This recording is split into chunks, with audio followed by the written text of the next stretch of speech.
One term begins. Marriott walked into the senior day room, and finding no one there hurled his portmanteau down on the table. With a bang, the noise brought William into the room. William was attached to Leicester's house Beckford College. As a mixture of butler and bootboy, he carried a pail of water in his hand. He had been engaged in cleaning up the house against the conclusion of the summer holidays, of which this was the last evening, by the simple process of transferring all dust, dirt, and other foreign substances from the floor to his own person. "Hullo, Mr. Marriott," he said. "Hullo, William," said Marriott. "How are you still jogging along? That's a mercy. I say, look here. I want a quiet word, in season with the authorities. They must have known I was coming back this evening. Of course, they Roman 999. Why, they specially wrote and asked me, well, where's the red carpet? Where's the awning? Where's the brass band that ought to have met me at the station? Where's anything? I tell you what it is, William, my old companion. There's a bad time coming for the headmaster. If he doesn't mind what he's doing, he must learn that life is stern and life is earnest. William, has Gethin come back yet?" William, who had been gasping throughout this harangue for the intellectual pressure of Marriott's conversation, of which there was always plenty, was generally too much for him, caught thankfully at the last remark, as being the only intelligible one uttered up to present date, and made answer. "Mr. Gethin, he's gone out on to the field, Mr. Marriott. He come off an hour ago." "Oh, right, thanks. Goodbye, William. Give my respects to the cook. And mind you don't work too hard. Think what it would be if you developed heart disease. Awful, you mustn't do it, William." Marriott vanished, and William, slightly dazed, went about his professional duties. Once more Marriott walked out into the grounds in search of Gethin. Gethin was the head of Leicester's. This term, Vice Reynolds departed, and Marriott, who was second man up, shared a study with him. Leicester's had not a good name at Beckford, in spite of the fact that it was generally in the running for the cricket and football cups. The fact of the matter was that, with the exception of Gethin Marriott, a boy named Rees, who kept wicket for the school 11, and perhaps 2 others, Leicester's seniors, were not a good lot to the school in general, who gauged a fellow's character principally by his abilities in the cricket and football fields. It seemed a very desirable thing to be in Leicester's. They had been runners-up for the House Football Cup that year, and this term might easily see the Cricket Cup fall to them. Amongst the few, however, it was known that the House was passing through an unpleasant stage in its career. A house is either good or bad.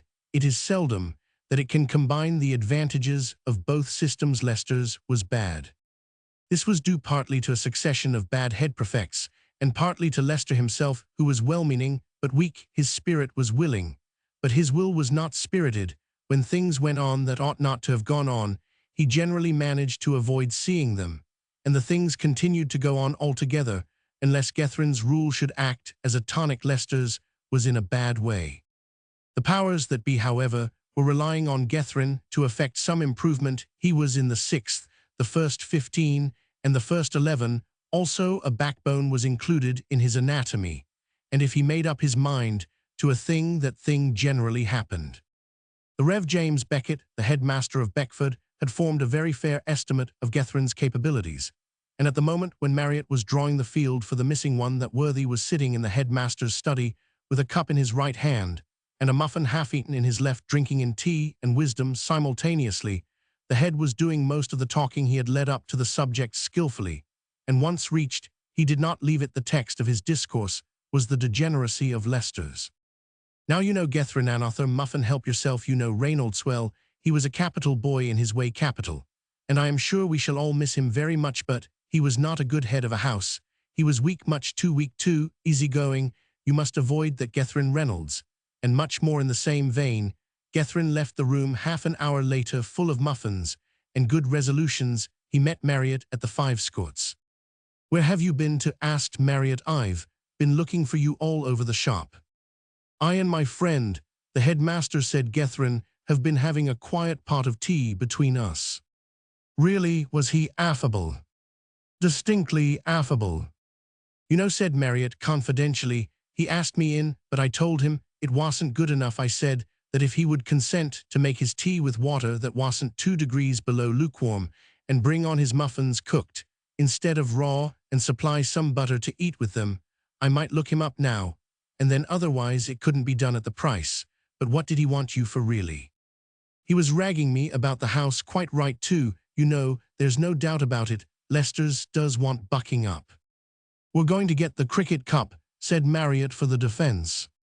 We may if it wasn't for the houses in between Schoolhouse and Jeffson's, especially, and anyhow that's not what I meant, the games are all right, it's the moral je ne sais quoi, so to speak, said Marriott. That'll be all right, wait till we get at what I want you to turn your great brain to now is this letter. He produced a letter from his pocket. Don't you bar chaps who show you their letters, he said. This was written by an aunt of mine. I don't want to inflict the whole lot on you, just look at line 4. You see what she says. A boy is coming to Mr. Lester's house this term, whom I particularly wish you to befriend. He is the son of a great friend of a friend of mine, and is a nice bright little fellow, very jolly and full of spirits. That means, interpolated Gethrin grimly, that he is up to the eyes in pure undiluted cheek, and will want kicking after every meal, and before retiring to rest. Go on. His name is… well, that's the point. At this point, the manuscript becomes absolutely illegible. I have conjectured Percy for the first name. It may be Richard, but ill plunge on Percy. It's the surname that stumps me personally. I think it's Maccow, though I trust it isn't for the kid's sake. I showed the letter to my brother, the one who's at Oxford. He swore it was Watson. But on being pressed, hedged with Sandys, you may as well contribute your little bit. What do you make of it? Gethrin scrutinized the document with care. She begins with a Roman 500. You can see that. Well, next letter, or you, I see, of course, it's Duncan. Think so, said Marriott doubtfully. Well, let's go and ask the matron if she knows anything about him. Miss Jones, he said, when they had reached the house, have you on your list of new boys a sportsman of the name of Maccow or Watson? I am also prepared to accept Sandys or Duncan. The Christian name is either Richard or Percy there. That gives you a fairly wide field to choose from. There's a P. Roman 5 Wilson on the list, said the matron after an inspection of that document. That must be the man, said Marriott. Thanks very much. I suppose he hasn't arrived yet. No, not yet. You two are the only ones so far. Oh well, I suppose I shall have to see him when he does come down for him later on. They strolled out on to the field again. In Ray, the proposed bucking up of the house, said Marriott. It'll be rather a big job. Rather, I should think so. We ought to have a most fearfully sporting time. It's got to be done. The old man talked to me like several fathers. What did he say? Oh, heaps of things. I know. Did he mention, amongst other things, that Reynolds was the worst idiot on the face of this so-called world? Something of the sort. So I should think the late Reynolds was a perfect specimen of the gelatine-backboned worm. That's not my own, but it's the only description of him that really suits Monk and Danvers, and the mob in general used to do what they liked with him. Talking of Monk, when you embark on your tour of moral agitation, I should advise you to start with him. Yes, and Danvers, there isn't much to choose between them. It's a pity they're both such good bats. When you see a chap putting them through the slips like Monk, you can't help thinking there must be something in him. So there is, said Marriott, and it's all bad. I bar the man. He's slimy. It's the only word for him, and he uses scent by the gallon. Thank goodness this is his last term. Is it really? I never heard that. Yes, he and Danvers are both leaving. Monk's going to Heidelberg to study German, and Danvers is going into his pater's business in the city. I got that from Waterford. Waterford is another beast, said Gethrin thoughtfully. I suppose he's not leaving by any chance. Not that I know of, but he'll be nothing without Monk and Danvers. He's simply a sort of bottle washer to the firm when they go hell collapse.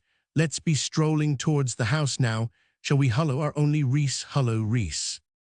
Hullo, said the new arrival. Reese was a weird, silent individual whom everybody in the school knew up to a certain point, but very few beyond that point. His manner was exactly the same when talking to the smallest fag as when addressing the headmaster. He rather gave one the impression that he was thinking of something a fortnight ahead, or trying to solve a chess problem without the aid of the board. In appearance, he was on the short side, and thin he was in the sixth, and a conscientious worker, indeed. He was only saved from being considered a swot, to use the vernacular, by the fact that from childhood's earliest hour, he had been in the habit of keeping wicket like an angel. To a good wicket-keeper, much may be forgiven. He handed Gethrin an envelope. "Letter Bishop," he said. Gethrin was commonly known as the Bishop, owing to a certain sermon preached in the college chapel some 5 years before in aid of the Church Missionary Society, in which the preacher had alluded at frequent intervals to another Gethrin, a bishop who, it appeared, had a see and did much excellent work among the heathen at the back of beyond.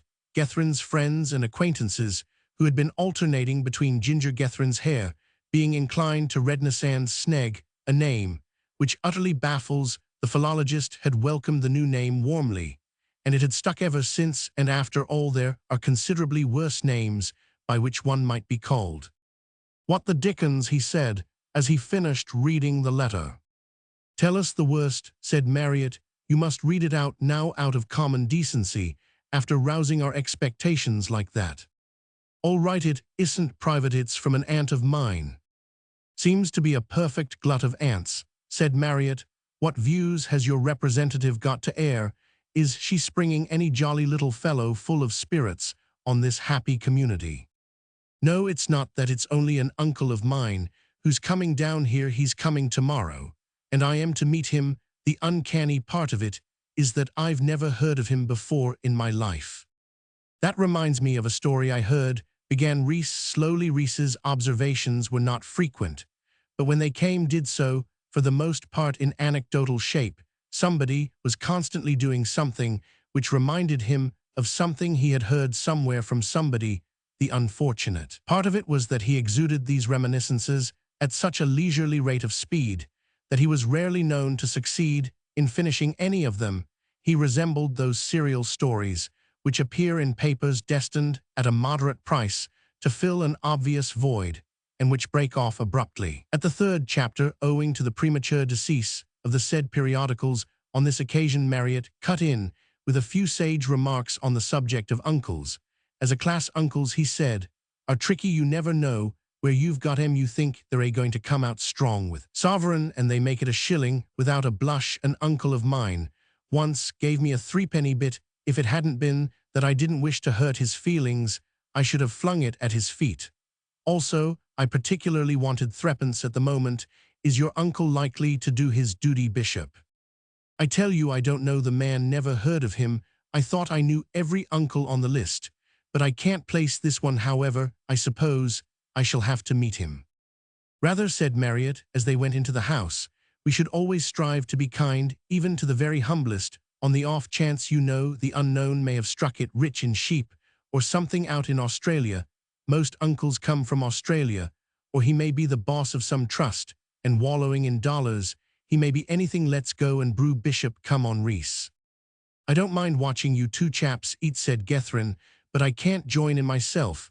I have assimilated 3 pounds odd of the head magisterial muffins already this afternoon. Don't mind me, though." They went upstairs to Marriott's study, which was also Gethrin's too. In a study was the rule at Beckford, though there were recluses who lived alone and seemed to enjoy it.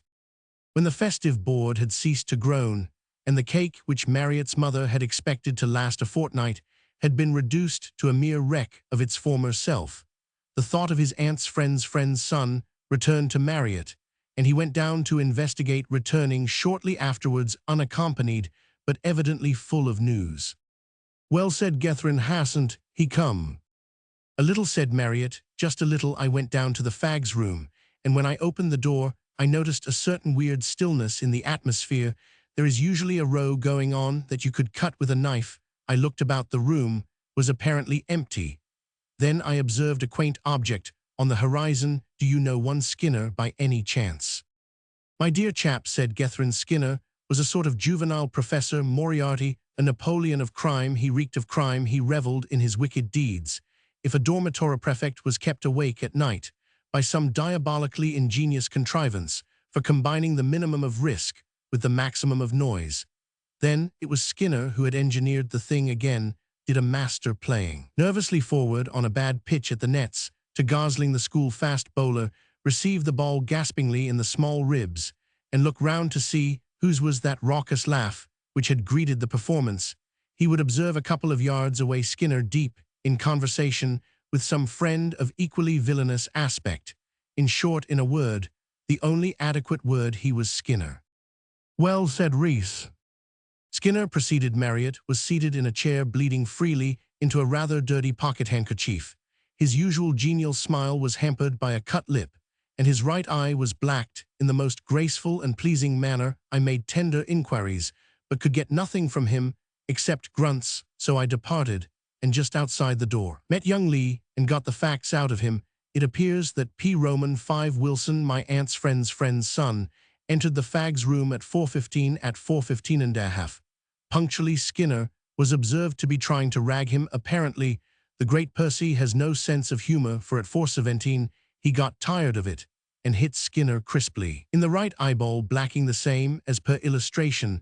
The subsequent fight raged gorily for 5 minutes odd, and then Wilson, who seems to be a professional pugilist in disguise, landed what my informant describes as 3 corkers on his opponent's proboscis. Skinner's reply was to sit down heavily on the floor and give him to understand that the fight was over, and that for the next day or two his face would be closed for alterations and repairs. Wilson thereupon harangued the company in Welch's terms, tried to get Skinner to shake hands, but failed, and finally took the entire crew out to the shop, where they made pigs of themselves at his expense. I have spoken.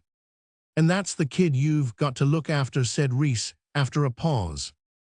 "Yes," said Marriott, "what I maintain is that I require a kid built on those lines to look after me, but you ought to go down and see Skinner's sometime. It's a beautiful bit of work." 2. Introduces an unusual uncle. On the following day at 9 o'clock, the term formally began. There is nothing of Black Monday about the first day of term at a public school. Black Monday is essentially a private school institution. At Beckford, the first day of every term was a half-holiday. During the morning, a feeble pretense of work was kept up, but after lunch, the school was free to do as it pleased, and to go where it liked. The nets were put up for the first time, and the school professional emerged at last from his winter retirement with his coom right out to Sir right forward, which had helped so many Beckford cricketers to do their duty by the school in the field. There was one net for the elect, the remnants of last year's 11, and the probables for this season, and half a dozen more for lesser lights. At the first net, Norris was batting to the bowling of Gosling, a long, thin day boy Gethrin, and the professionales, useful a trio as any school batsman could wish for. Norris was captain of the team this year, a sound, stylish bat, with a stroke after the manner of Tildesley between cover and mid-off, which used to make Miles, the professional, almost weep with joy, but today he had evidently not quite got into form. Twice, in successive balls, Gosling knocked his leg stump out of the ground with Yorkers, and the ball after that, Gethrin upset his middle with a beauty. "Hat-trick, Norris," shouted Gosling. "Can't see a bit today," bowled Bishop. A second teaser from Gethrin had almost got through his defense. The Bishop was undoubtedly a fine bowler.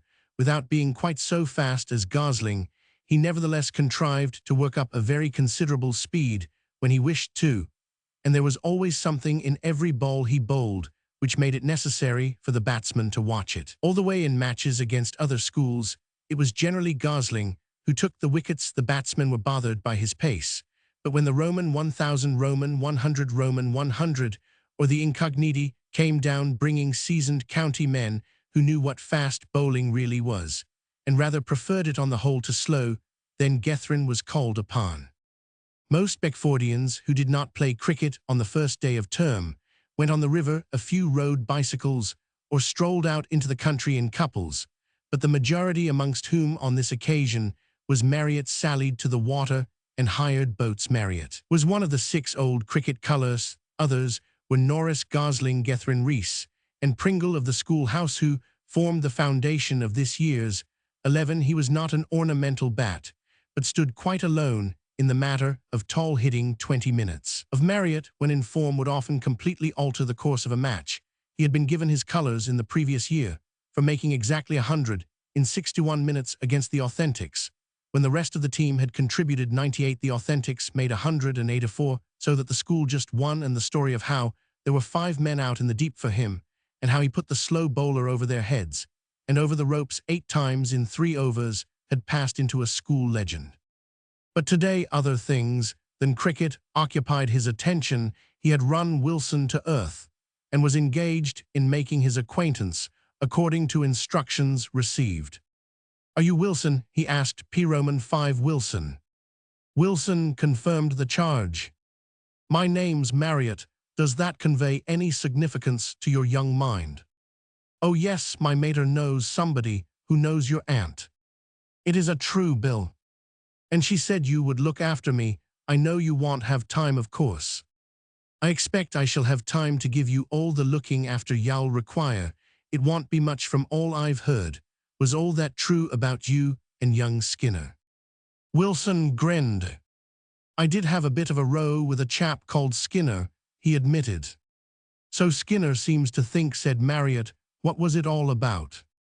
"Oh, he made an ass of himself," said Wilson vaguely. Marriott nodded. "He would. I know the man. I shouldn't think you'd have much trouble with Skinner in the future. By the way, I've got you for a fag this term. You don't have to do much in the summer. Just rot around, and go to the shop for biscuits and things. That's all, and within limits, of course. You get the run of the study." "I see," said Wilson gratefully. The prospect was pleasant. "Oh yes, and it's your privilege to pipe-clay my cricket boots occasionally before first matches. Y'all like that. Can you steer a boat?" "I don't think so. I never tried." "It's easy enough. I'll tell you what to do anyhow. You probably won't steer any worse than I row, so let's go and get a boat out, and I'll try and think of a few more words of wisdom for your benefit."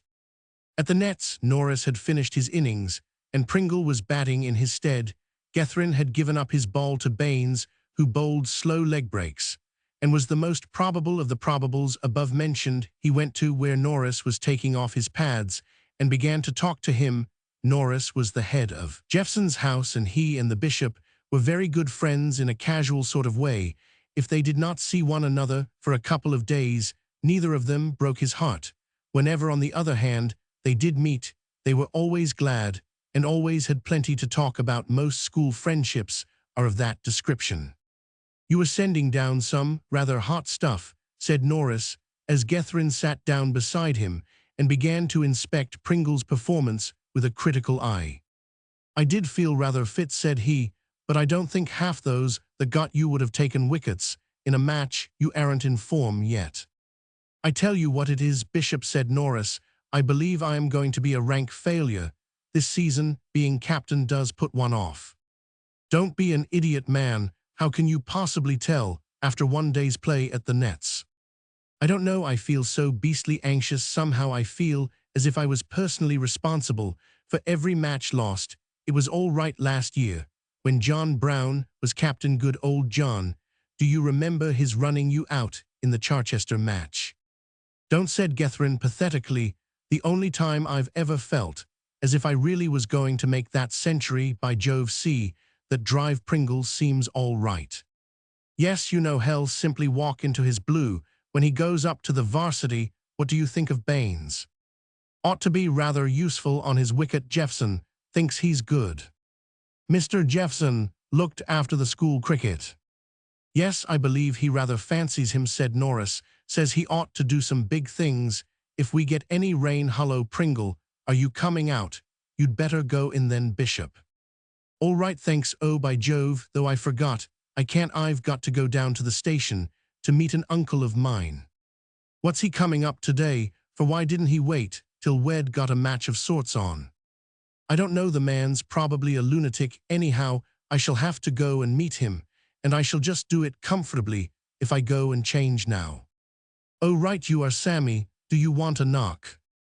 Samuel Wilberforce, Gosling, known to his friends and admirers, as Sammy replied that he did not. All he wanted now, he said, was a drink or possibly 2 drinks, and a jolly good rest in the shade somewhere. Gosling was one of those rare individuals who cultivate bowling at the expense of batting, a habit, the reverse of what usually obtains in schools. Norris admitted the justice of his claims and sent in a second 11-man Baker, a member of his own house, in Pringle's place. Pringle and Gosling adjourned to the school shop for refreshment. Gethryn walked with them as far as the gate which opened onto the road where most of the boarding houses stood, and then branched off in the direction of Leicester's to change into everyday costume. Took him a quarter of an hour, at the end of which period he left the house and began to walk down the road in the direction of the station. It was an hour's easy walking between Horton, the nearest station to Beckford, and the college. Gethryn, who was rather tired after his exertions at the nets, took it very easily, and when he arrived at his destination, the church clock was striking 4. "Is the 3:56 in yet?" he asked of the solitary porter, who ministered to the needs of the traveller at Horton Station. "Just a-coming in now, sir," said the porter, adding, in a sort of inspired frenzy, "Orton Station Orton," and ringing a bell with immense enthusiasm and vigour. Gethryn strolled to the gate, where the station-master's son stood at the receipt of custom to collect the tickets. His uncle was to arrive by this train, and if he did so arrive, must of necessity pass this way before leaving the platform. The train panted in, pulled up, whistled, and puffed out again, leaving 3 people behind it. One of these was a woman of 60 approximately, the second a small girl of 10, the third a young gentleman in a top hat and Eton's who carried a bag, and looked as if he had seen the hollowness of things, for his face wore a bored, supercilious look. His uncle had evidently not arrived, unless he had come disguised as an old woman, an act of which Gethryn refused to believe him capable. He inquired as to the next train that was expected to arrive from London. The station-master's son was not sure, but would ask the porter, whose name it appeared was Johnny. Johnny gave the correct answer without an effort. 7:30, it was, sir, except on Saturdays, when it was 8 o'clock. "Thanks," said the bishop. The man, he might at least have wired. He registered a silent wish concerning the uncle who had brought him a long 3 miles out of his way with nothing to show at the end of it, and was just turning to leave the station when the top-hatted small boy, who had been hovering round the group during the conversation, addressed winged words to him. These were the winged words. "I say, are you looking for somebody?" The bishop stared at him as a naturalist stares at a novel species of insect. "Yes," he said. "Why? Is your name Gethryn?" This affair, thought the bishop, was beginning to assume an uncanny aspect. "How the dickens did you know that?" he said. "Oh, then you are Gethryn. That's all right. I was told you were going to be here to meet this train. Glad to make your acquaintance. My name's Farney. I am your uncle, you know." "My what?" gurgled the bishop. "Your uncle, uncleckle uncle. Fact, I assure you." 3. The uncle makes himself at home.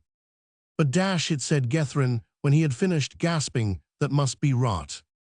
"Not a bit," said the self-possessed youth. "Your mater was my elder sister. You'll find it works out all right. Look here, the daughter of B and C marries. No, look here, I was born when you were 4C. Then the demoralized bishop remembered he had heard of his juvenile uncle, but the tales had made little impression upon him till now. They had not crossed one another's tracks. "Oh, all right," said he. "I'll take your word for it. You seem to have been getting up the subject." "Yes, thought you might want to know about it. I say, how far is it to Beckford, and how do you get there?" Up till now Gethryn had scarcely realized that his uncle was actually coming to the school for good. These words brought the fact home to him. "Oh Lord," he said, "are you coming to Beckford?" The thought of having his footsteps perpetually dogged by an uncle 4 years younger than himself, and manifestly a youth with a fine taste in cheek, was not pleasant.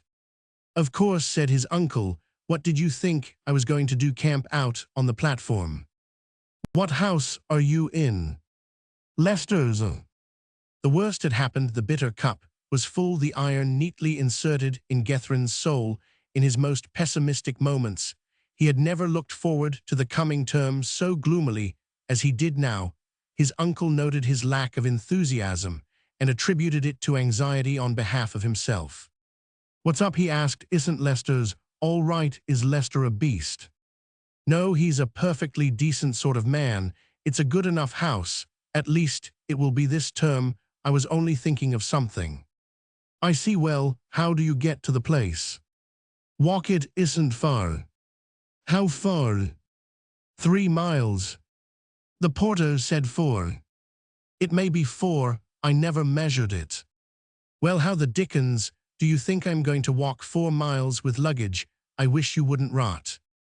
And before Gethrin could quite realize that he, the head of Leicester's, the second debiest bowler in the school, and the best centre three-quarter the school had had for 4 seasons, had been requested in a peremptory manner by a youth of 14, a mere kid, not to rot the offender, was talking to a cabman out of the reach of retaliation, Gethrin became more convinced every minute that this was no ordinary kid.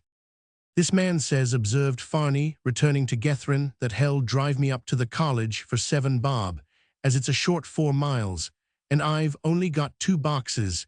It seems to me that he's doing himself fairly well. What do you think?" "Nobody ever gives more than 4 bob," said Gethrin. "I told you so," said Farney to the cabman. "You are a bally swindler," he added admiringly.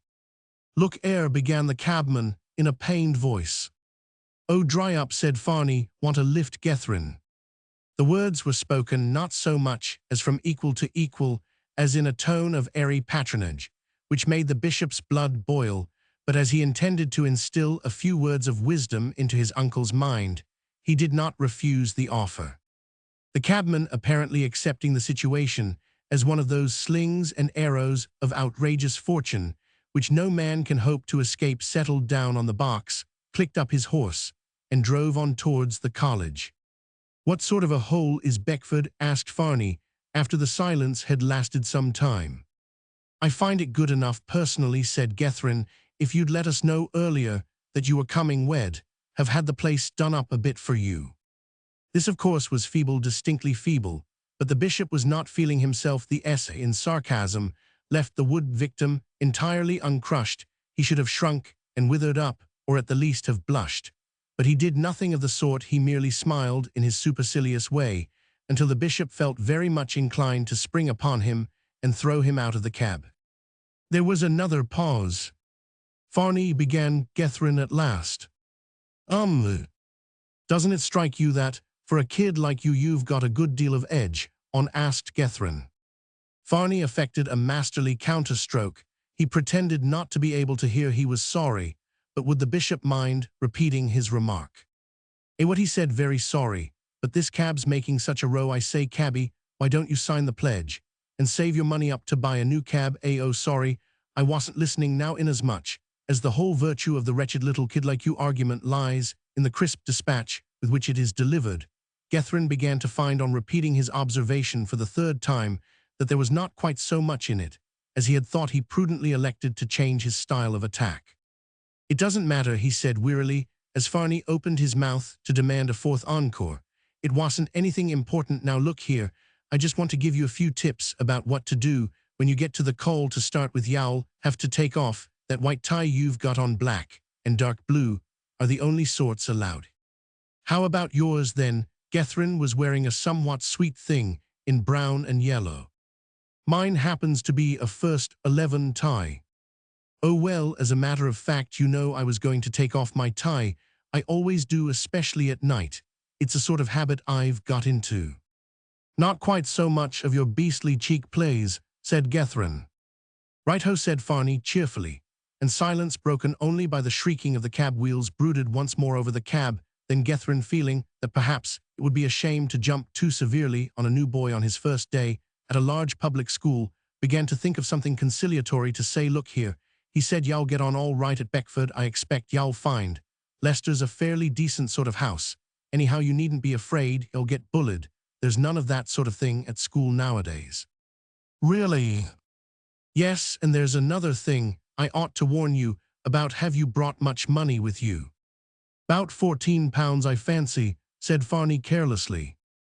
"14, what?" said the amazed bishop. "Pounds or sovereigns," said Farney, "each worth 20 shillings, you know." For a moment, Gethrin's only feeling was one of unmixed envy. Previously, he had considered himself passing rich on 30 shillings, a term he had heard legends, of course, of individuals who come to school bursting with bullion, but never before had he set eyes upon such an one. But after a time it began to dawn upon him that for a new boy at a public school, and especially at such a house as Leicester's had become under the rule of the late Reynolds and his predecessors, there might be such a thing as having too much money. "How the deuce did you get all that?" he asked. "My pater gave it me. He's absolutely cracked on the subject of pocket money. Sometimes he doesn't give me a sou, and sometimes he'll give me whatever I ask for." "But you don't mean to say you had the cheek to ask for 14 quid?" "I asked for 15, got it 2. I've spent £1 of it. I said I wanted to buy a bike. You can get a jolly good bike for 5 quid, about, so you see I scooped £10, what?" This ingenious, if slightly unscrupulous feat gave Gethrin an insight into his uncle's character, which up till now he had lacked. He began to see that the moral advice with which he had primed himself would be out of place. Evidently, this youth could take quite good care of himself on his own account. Still, even a budding Professor Moriarty would be none the worse for being warned against Gethrin's bete noir monk. So the bishop proceeded to deliver that warning. "Well," he said, "you seem to be able to look out for yourself all right, I must say, but there's one tip I really can give you when you get to Leicester's and a beast with a green complexion and an oily smile comes up and calls you old shop and wants you to swear eternal friendship, tell him it's not good enough, squash him." "Thanks," said Farney. "Who is this genial merchant?" "Chap called Monk. You'll recognize him by the smell of scent. When you find the place smelling like an eau de cologne factory, you'll know Monk's somewhere near. Don't you have anything to do with him?" "You seem to dislike the gentleman." "I bar the man, but that isn't why I am giving you the tip to steer clear of him. There are dozens of chaps I bar who haven't an ounce of vice in them, and there are 1 or 2 chaps who have got tons. Monk's one of them. A fellow called Danvers is another, also a beast of the name of Waterford. There are some others as well, but those are the worst of the lot. By the way, I forgot to ask, have you ever been to school before?" "Yes," said Farney, in the dreamy voice of one who recalls memories from the misty past. "I was at Harrow before I came here, and at Wellington before I went to Harrow, and at Clifton before I went to Wellington." Gethrin gasped. "Anywhere before you went to Clifton?" he inquired. "Only private schools." The recollection of the platitudes which he had been delivering under the impression that he was talking to an entirely raw beginner made Gethrin feel slightly uncomfortable. What must this wanderer, who had seen men and cities, have thought of his harangue? "Why did you leave Harrow?" asked he. "Sacked," was the laconic reply. Have you ever, asks a modern philosopher, gone upstairs in the dark and trodden on the last step when it wasn't there? That sensation and the one Gethrin felt at this unexpected revelation were identical, and the worst of it was that he felt the keenest desire to know why Harrow had seen fit to dispense with the presence of his uncle. "Why," he began, "I mean," he went on hurriedly, "why did you leave Wellington?" "Sacked," said Farney again, with the monotonous persistence of a Solomon eagle. Gethrin felt at this juncture much as the unfortunate gentleman in Punch must have felt when, having finished a humorous story, the point of which turned upon squinting and red noses, he suddenly discovered that his host enjoyed both those peculiarities. He struggled manfully with his feelings. For a time tact urged him to discontinue his investigations and talk about the weather. Curiosity insisted upon knowing further details.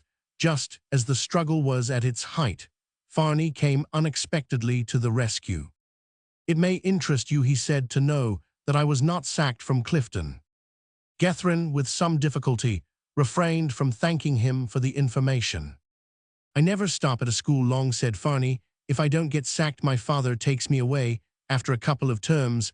I went to 4 private schools before I started on the public schools.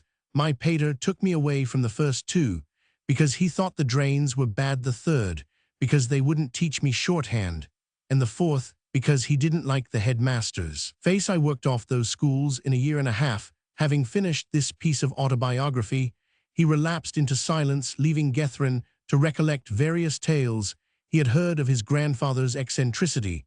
The silence lasted until the college was reached, when the matron took charge of Farney and Gethryn went off to tell Marriott of these strange happenings.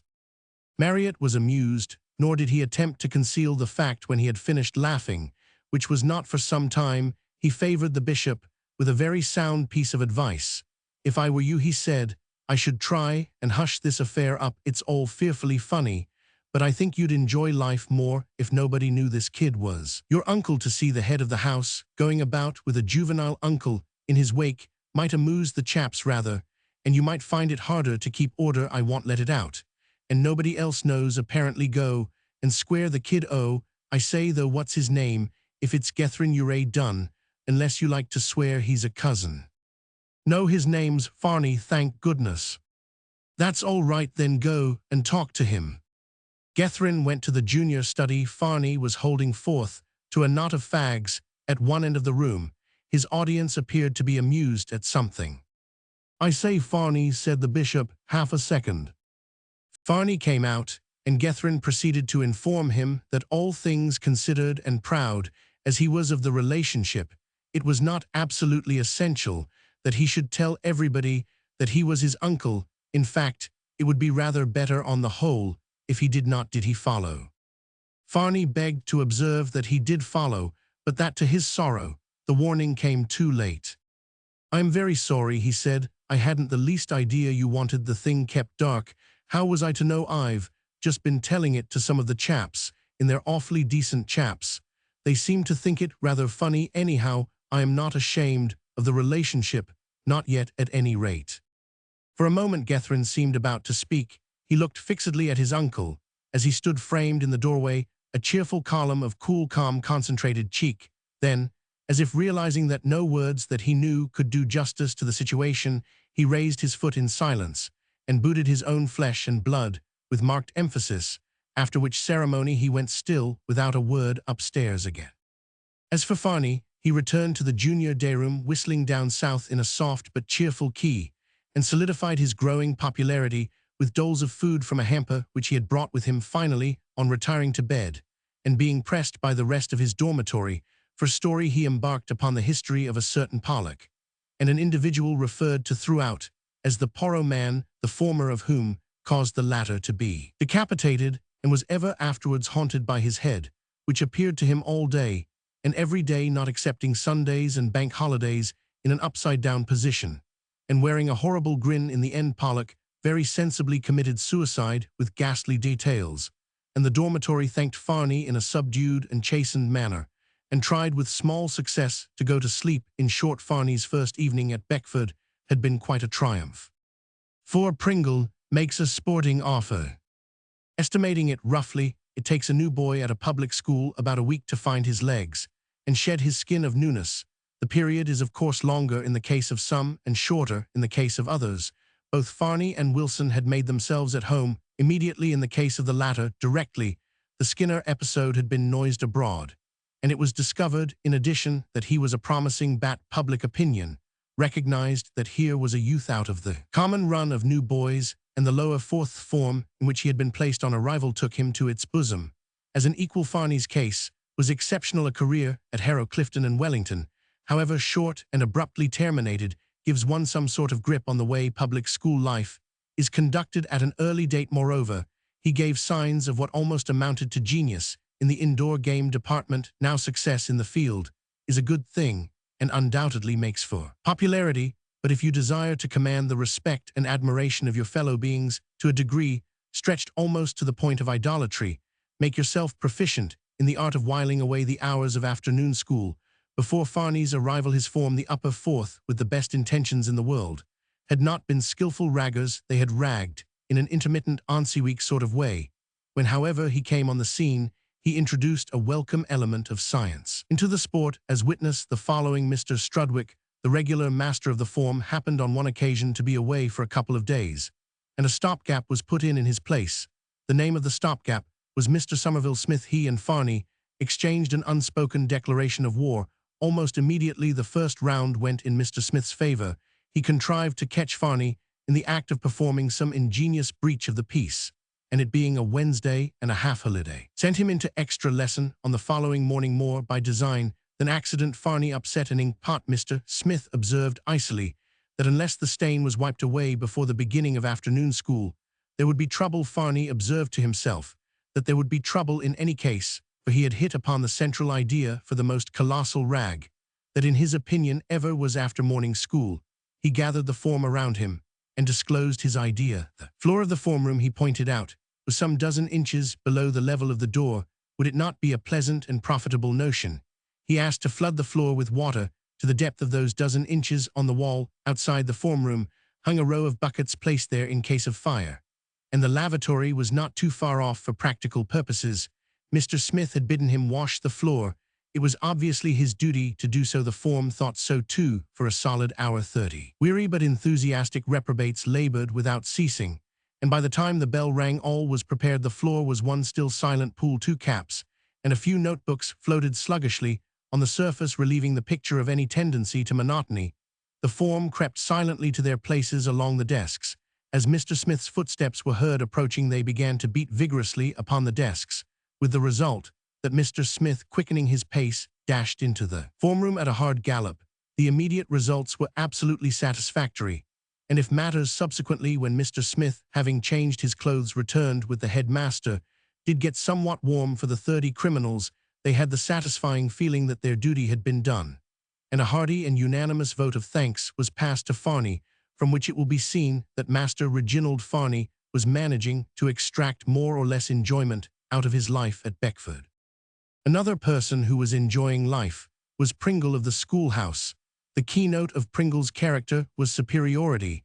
At an early period of his life, he was still unable to speak at the time his grandmother had died. This is probably the sole reason why he had never taught that relative to suck eggs.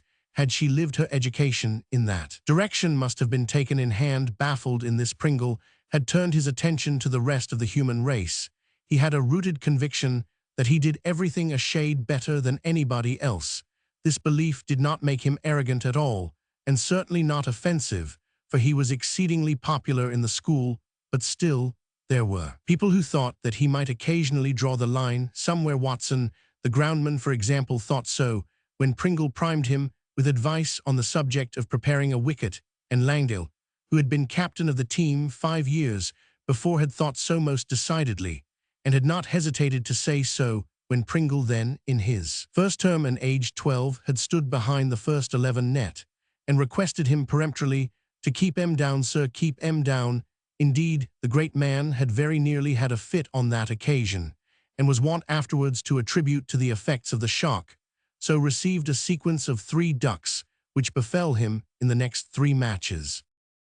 In short, in every department of life, Pringle's advice was always and generally unsought, at everybody's disposal. To round the position off neatly, it would be necessary to picture him as a total failure in the practical side of all the subjects in which he was so brilliant a theorist. Strangely enough, however, this was not the case. There were few better bats in the school than Pringle. Norris on his day was more stylish, and Marriott not infrequently made more runs, but for consistency Pringle was unrivaled. That was partly the reason why at this time he was feeling pleased with life. The school had played 3 matches up to date, and had won them all. In the first, an Oxford College team, containing several old Beckfordians, had been met and routed, Pringle contributing 31 to a total of 300 odd, but Norris had made a century, which had rather diverted the public eye from this performance. Then the school had played the Imeridi, and had won again quite comfortably. This time his score had been 41, useful, but still not phenomenal. Then, in the 3rd match versus Charchester, one of the big school matches of the season, he had found himself. He ran up 123 without a chance, and felt that life had little more to offer that had been only a week ago, and the glow of satisfaction was still pleasantly warm. It was while he was gloating silently in his study over the bat, with which a grateful field sports committee had presented him as a reward for this feat, that he became aware that Lorimer, his study companion, appeared to be in an entirely different frame of mind to his own. Lorimer was in the upper 5th. Pringle, in the remove. Lorimer sat at the study table, gnawing a pen in a feverish manner that told of an overwrought soul. Twice he uttered sounds that were obviously sounds of anguish, half groans and half grunts. Pringle laid down his bat and decided to investigate. "What's up?" he asked. "This bally poem thing," said Lorimer. Poem or I know Pringle had been in the upper fifth himself a year before, and he remembered that every summer term there descended upon that form a bad time in the shape of a poetry prize.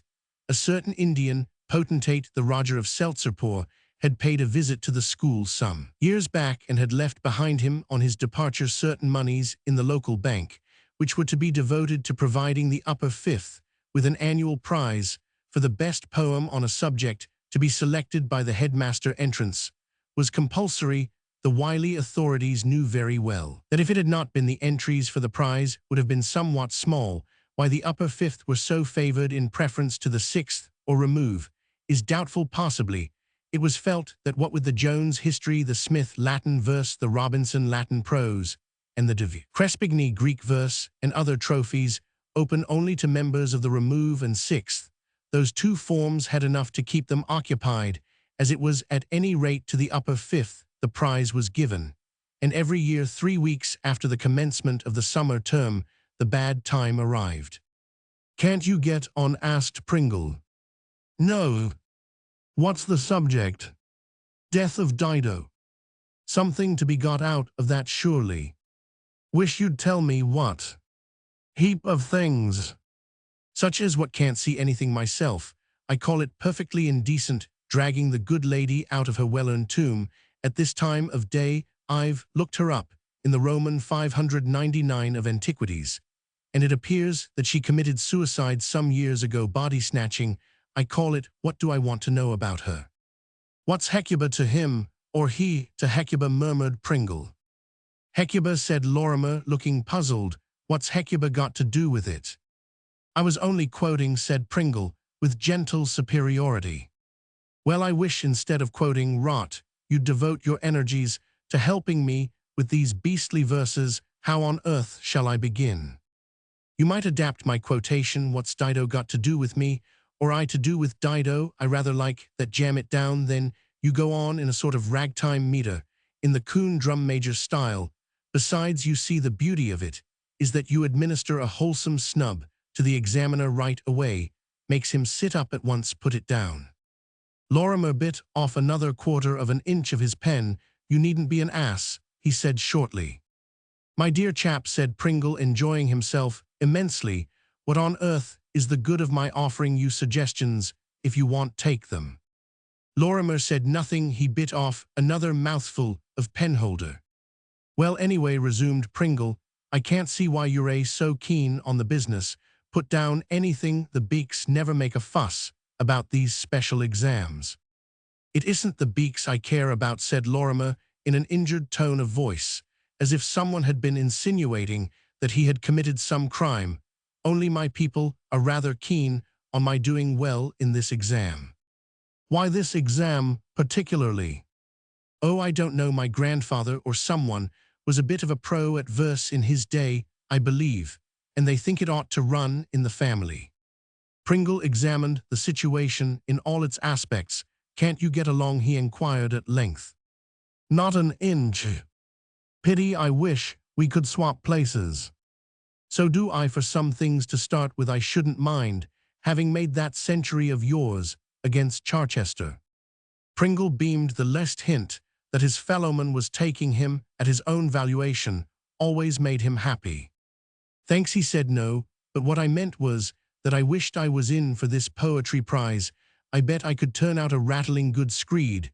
Why, last year I almost got the prize I sent in fearfully hot stuff."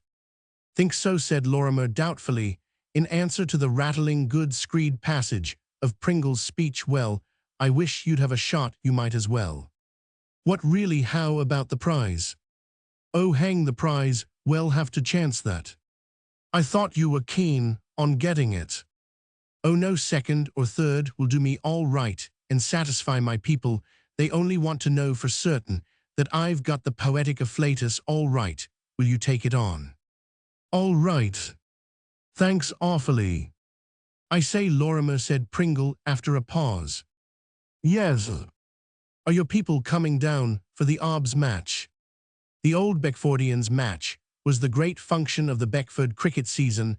The headmaster gave a garden party, the school band played, the school choir sang, and sisters, cousins, aunts and parents flocked to the school in platoons. Yes, I think so, said Lorimer. Why? Is your sister coming?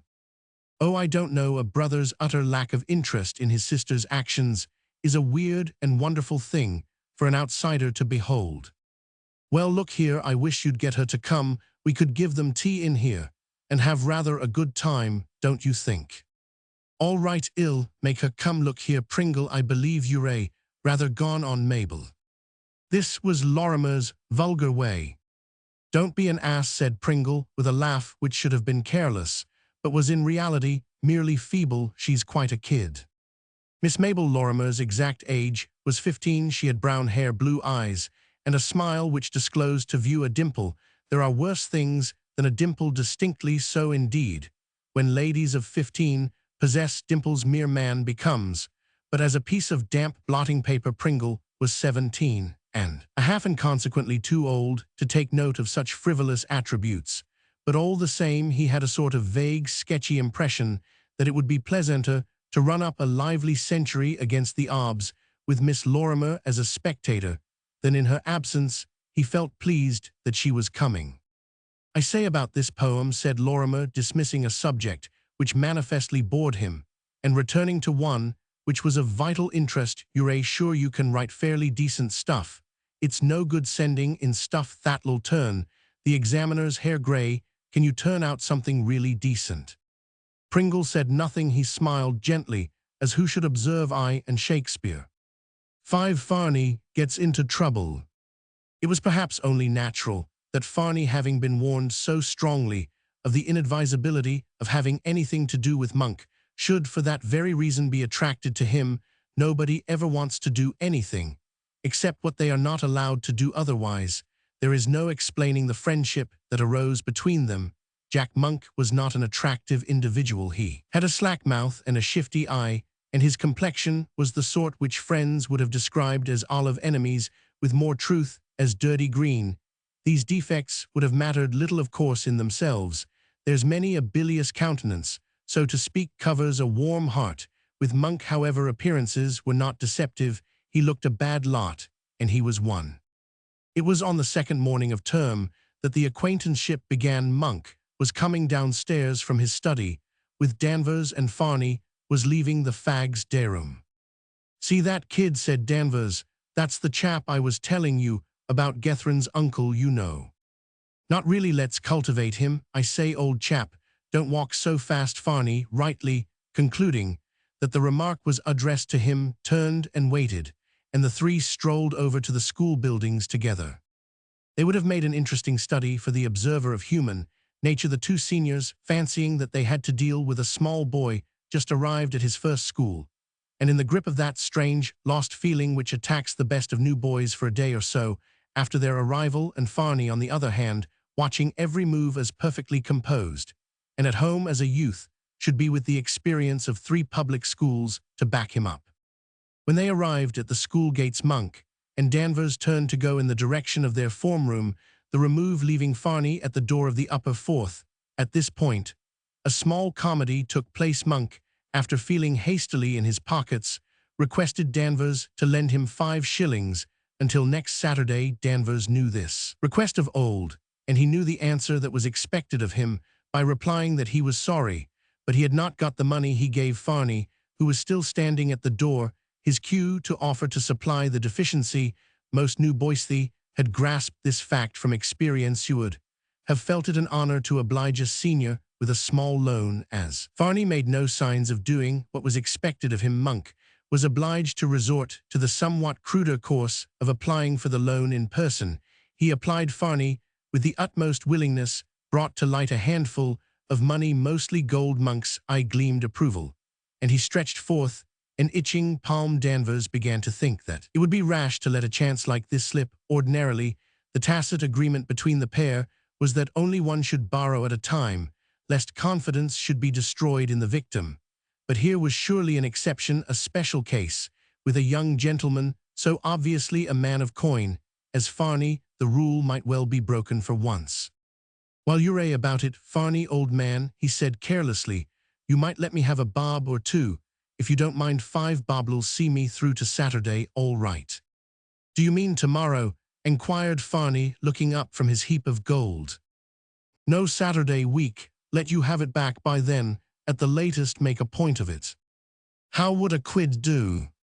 Ripping, said Danvers, ecstatically. Same here, assented Monk. Then that's all right, said Farney briskly.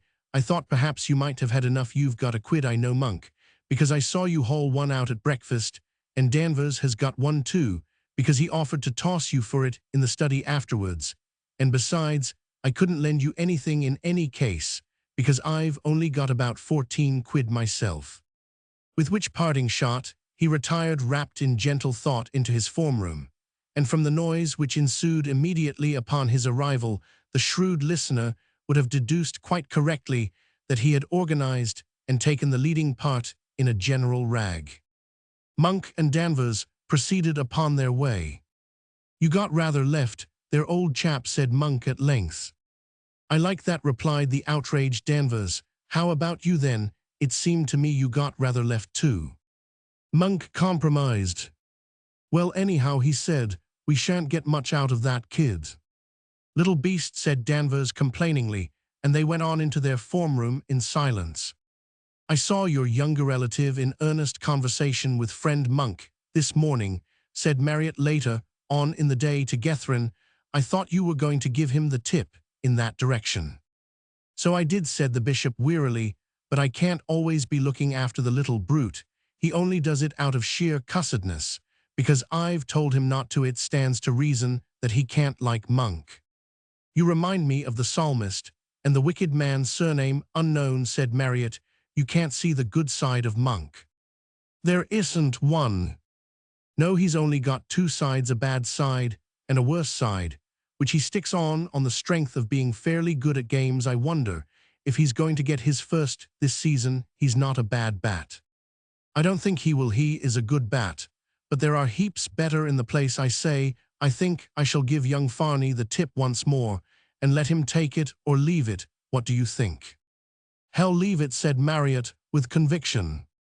Nor was he mistaken. Farney listened with enthusiasm to his nephew's second excursus on the Monk topic, and though he said nothing, was apparently convinced. On the following afternoon, Monk, Danvers, Waterford, and he hired a boat and went up the river together. Gethryn and Marriott, steered by Wilson, who was rapidly developing into a useful coxswain, got an excellent view of them moored under the shade of a willow, drinking ginger beer, and apparently on the best of terms with one another and the world in general. In a brief but moving speech, the bishop finally excommunicated his erring relative. For all I care, he concluded, he can do what he likes in future. I shan't stop him. No, said Marriott, I don't think you will. For the first month of his school life, Farney behaved, except in his choice of companions, much like an ordinary junior. He played cricket moderately well, did his share of compulsory fielding at the first 11 net, and went for frequent river excursions with Monk, Danvers, and the rest of the mob. At first, the other juniors of the house were inclined to resent this extending of the right hand of fellowship to owners of studies and second 11 men, and attempted to make Farney see the sin and folly of his ways, but nature had endowed that youth with a fund of vitriolic repartee when Millet, one of Leicester's juniors, evolved some laborious sarcasm on the subject of Farney's swell friends. Farney, in a series of 3 remarks, reduced him, figuratively speaking, to a small and palpitating spot of grease. After that his actions came in for no further, or at any rate no outspoken comment. Given 6pence a week, and no more, Farney might have survived an entire term without breaking any serious school rule. But when, after buying a bicycle from Smith of Markham's, he found himself with £8 to his name in solid cash, and the means of getting far enough away from the neighborhood of the school to be able to spend it much as he liked, he began to do strange and risky things in his spare time. The great obstacle to illicit enjoyment at Beckford was the 4 o'clock roll call on half-holidays. There were other obstacles, such as half-holiday games and so forth, but these could be avoided by the exercise of a little judgment, The penalty for non-appearance at a half-holiday game was a fine of 6 pence. Constant absence was likely in time to lead to a more or less thrilling interview with the captain of cricket, but a very occasional attendance was enough to stave off this disaster. And as for the 6 pence to a man of means like Farney, it was a mere nothing. It was a bad system, and it was a wonder under the circumstances how Beckford produced the 11s at Roman 999. But it was the system, and Farney availed himself of it to the full. The obstacle of roll call he managed also to surmount. Some reckless and penniless friend was generally willing for a consideration to answer his name for him, and so most Saturday afternoons would find Farney leaving behind him the flannelled fools at their various wickets, and speeding out into the country on his bicycle, in the direction of the village of Biddlehampton, where mine host of the Cow and Cornflower, in addition to other refreshment for man and beast, advertised that ping-pong and billiards might be played on the premises. It was not the former of these games that attracted Farney. He was no pinger, nor was he a pongster. But for billiards he had a decided taste, a genuine taste, not the pumped-up affectations sometimes displayed by boys of his age. Considering his age, he was a remarkable player later on in life. It appeared likely that he would have the choice of 3 professions open to him, namely professional billiard player, billiard marker, and billiard sharp.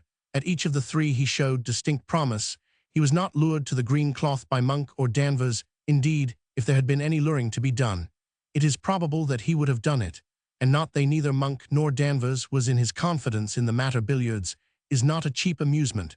By the end of his 6th week, Farney was reduced to a single pound, a sum which for one of his tastes was practically poverty, and just at the moment when he was least able to bear up against it, fate dealt him one of its nastiest blows.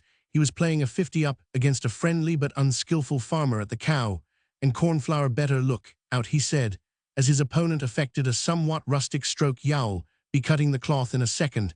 The farmer grunted, missed by inches, and retired, leaving the red ball in the jaws of the pocket and Farney with 3 to make to win. It was an absurdly easy stroke, and the bishop's uncle took it with an absurd amount of conceit and carelessness, hardly troubling to aim. He struck his ball, the cue slid off in one direction, the ball rolled sluggishly in another, and when the cue had finished its run, the smooth green surface of the table was marred by a jagged and unsightly cut. There was another young man gone wrong. To say that the farmer laughed would be to express the matter feebly. That his young opponent, who had been irritating him unspeakably since the beginning of the game with advice and criticism, should have done exactly what he had cautioned him the farmer against a moment before, struck him as being the finest example of poetic justice he had ever heard of, and he signalized his appreciation of the same by nearly dying of apoplexy. The marker expressed an opinion that Farney had been and gone and done it. "Ere," he said, inserting a finger in the cut to display its dimensions, "look, ere thistle mean a new cloth, young feller me lad, that's what thistle means. That'll be £3. We will trouble you for, if you please." Farney produced his sole remaining sovereign. "All I've got," he said, "'ill leave my name and address." "Don't you trouble, young feller me lad," said the marker, who appeared to be a very aggressive and unpleasant sort of character altogether, "with meaning. I know your name, and I knows your address today fortnight at the very latest, if you please. You don't want me to ave to go to your master about it now, do you? What say no v? Well then, today fortnight is the time, and you remember it." What was left of Farney then rode slowly back to Beckford. Why he went to Monk on his return, probably, he could not have explained himself, but he did go, and having told his story in full, wound up by asking for a loan of £2. Monk's first impulse was to refer him back to a previous interview when matters had been the other way about that small affair of the £1 on the 2nd morning of the term. Then there flashed across his mind certain reasons against this move. At present Farney's attitude towards him was unpleasantly independent. He made him understand that he went about with him from choice, and that there was to be nothing of the patron and dependent about their alliance. If he were to lend him the £2, now things would alter, and to have got a complete hold over Master Reginald Farney. Monk would have paid more than £2. Farney had the intelligence to carry through anything, however risky, and there were many things which Monk would have liked to do, but owing to the risks involved shirked doing for himself. Besides, he happened to be in funds just now. Well, look here, old chap. He said let's have strict business between friends. If y'all pay me back 4 quid at the end of term, you shall have the £2. How does that strike you? It struck Farney, as it would have struck most people, that if this was Monk's idea of strict business, there were the makings of no ordinary financier in him, but to get his £2 he would have agreed to anything, and the end of term seemed a long way off. The awkward part of the billiard playing episode was that the punishment for it, if detected, was not expulsion, but flogging, and Farney resembled the lady in the Ingoldsby Legends who didn't mind death, but who couldn't stand pinching. He didn't mind expulsion, was used to it, but he could not stand flogging. "That'll be all right," he said, and the money changed hands. 6 and stays there. "I say," said Baker of Jeffson's, excitedly some days later, reeling into the study which he shared with Norris. "Have you seen the team, the Roman 1000 Roman 100 Roman 100s bringing down?" At nearly every school there is a type of youth who asks this question on the morning of the Roman 1000 Roman 100 Roman 100 match. Norris was engaged in putting the finishing touches to a snow-white pair of cricket boots. "No, hullo, where did you raise that sporter? Let's have a look." But Baker proposed to conduct this business in person. It is 10 times more pleasant to administer a series of shocks to a friend than to sit by and watch him administering them to himself. He retained the sportsman and began to read out the team. "Thought Middlesex had a match," said Norris, as Baker paused dramatically to let the name of a world-famed professional sink in. "No, they don't play Surrey till Monday." "Well, if they've got an important match like Surrey on Monday," said Norris disgustedly, "what on earth do they let their best man come down here today for and fag himself out?" Baker suggested gently that if anybody was going to be fagged out at the end of the day, it would in all probability be the Beckford bowlers, and not a man who, as he was careful to point out, had run up a century a mere 3 days ago against Yorkshire, and who was apparently at that moment at the very top of his form. "Well," said Norris, "he might crock himself or anything rank bad policy. I call it anybody else." Baker resumed his reading. A string of unknowns ended in another celebrity. "Blackwell," said Norris, "not O.T. Blackwell." "It says a T," but went on Baker, brightening up again. "They always get the initials wrong in the papers, certain to be O.T. By the way, I suppose you saw that he made 83 against Notts the other day." Norris tried to comfort himself by observing that Notts couldn't bowl for toffee. "Last week too," said Baker, "he made 146 not out against Malvern. For the gentlemen of Warwickshire, they couldn't get him out." He concluded with unction, in spite of the fact that he himself was playing in the match today, and might under the circumstances reasonably look forward to a considerable dose of leather hunting. The task of announcing the bad news to Norris appeared to have a most elevating effect on his spirits. "That's nothing extra special," said Norris, in answer to the last item of information. "The Malvern wickets like a billiardable." "Our wickets aren't bad either at this time of year," said Baker, "and I heard rumours that they had got a record one ready for this match." "It seems to me," said Norris, "that what I'd better do, if we want to bat at all today, is to win the toss, though Sammy and the Bishop and Baines ought to be able to get any ordinary side out all right. Only this isn't an ordinary side, it's a sort of improved county team. They've got about 4 men who might come off, but the Roman 1000 Roman 100 Roman 100 sometimes have a bit of a tail. We ought to have a look in, if we win the toss." "Hope so," said Baker. "I doubt it, though." At 11:15, the school always went out in a body to inspect the pitch, after the wicket had been described by experts in hushed whispers as looking pretty good. The bell rang, and all who were not playing for the team, with the exception of the lucky individual who had obtained for himself the post of scorer, strolled back towards the blocks. Monk had come out with Waterford, but seeing Farney ahead and walking alone, he quitted Waterford and attached himself to the genial Reginald. He wanted to talk business.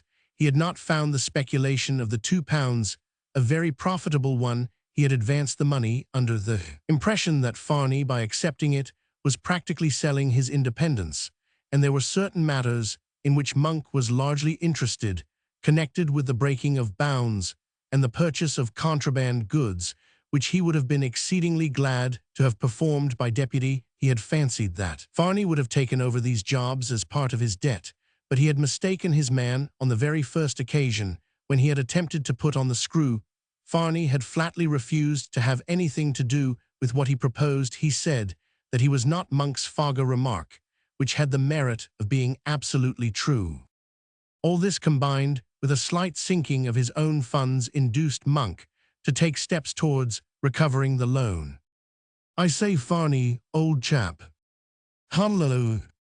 "I say, do you remember my lending you £2 some time ago?" "You don't give me much chance of forgetting it," said Farney. Monk smiled. He could afford to be generous towards such witticisms. "I want it back," he said. "All right, you'll get it at the end of term." "I want it now." "Why?" "Awfully hard up, old chap." "You aren't," said Farney. "You've got £3.12 and sixpence halfpenny. If you will keep counting your money in public, you can't blame a chap for knowing how much you've got." Monk, slightly disconcerted, changed his plan of action. He abandoned skirmishing tactics. "Never mind that," he said. "The point is that I want that £4. I am going to have it too." "I know, at the end of term." "I am going to have it now." "You can have £1 of it now." "Not enough." "I don't see how you expect me to raise any more. If I could, do you think I should have borrowed it? You might chuck rotting for a change." "Now look here, old chap," said Monk, "I should think you'd rather raise that tin somehow than have it get about that you'd been playing pills at some pub out of bounds." "What?" Farney, for one of the few occasions on record, was shaken out of his usual sang-froid. Even in his easy code of morality, there had always been one crime, which was an anathema, the sort of thing no fellow could think of doing. But it was obviously at this that Monk was hinting. "Good Lord, man," he cried, "you don't mean to say you're thinking of sneaking? Why, the fellows would boot you round the field. You couldn't stay in the place a week." "There are heaps of ways," said Monk, "in which a thing can get about without anyone actually telling the beaks. At present I've not told a soul, but you know, if I let it out to anyone, they might tell someone else, and so on, and if everybody knows a thing, the beaks generally get hold of it sooner or later. You'd much better let me have that £4, old chap." Farney capitulated. "All right," he said, "I'll get it somehow."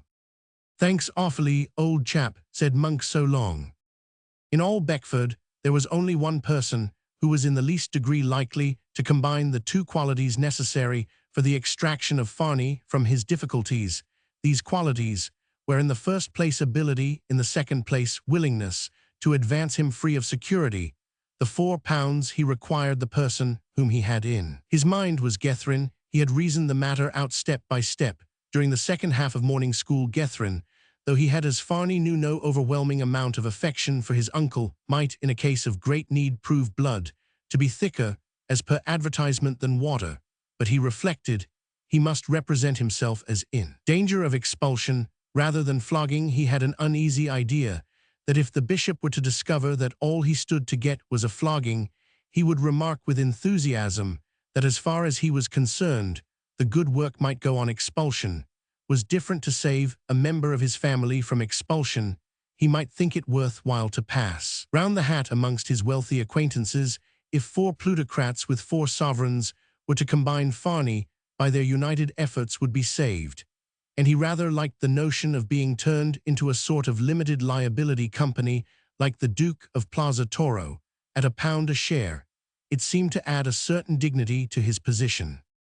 To Gethrin's study, therefore, he went directly. School was over. If he had reflected, he might have known that he would not have been there while the match was going on, but his brain, fatigued with his recent calculations, had not noted this point. The study was empty.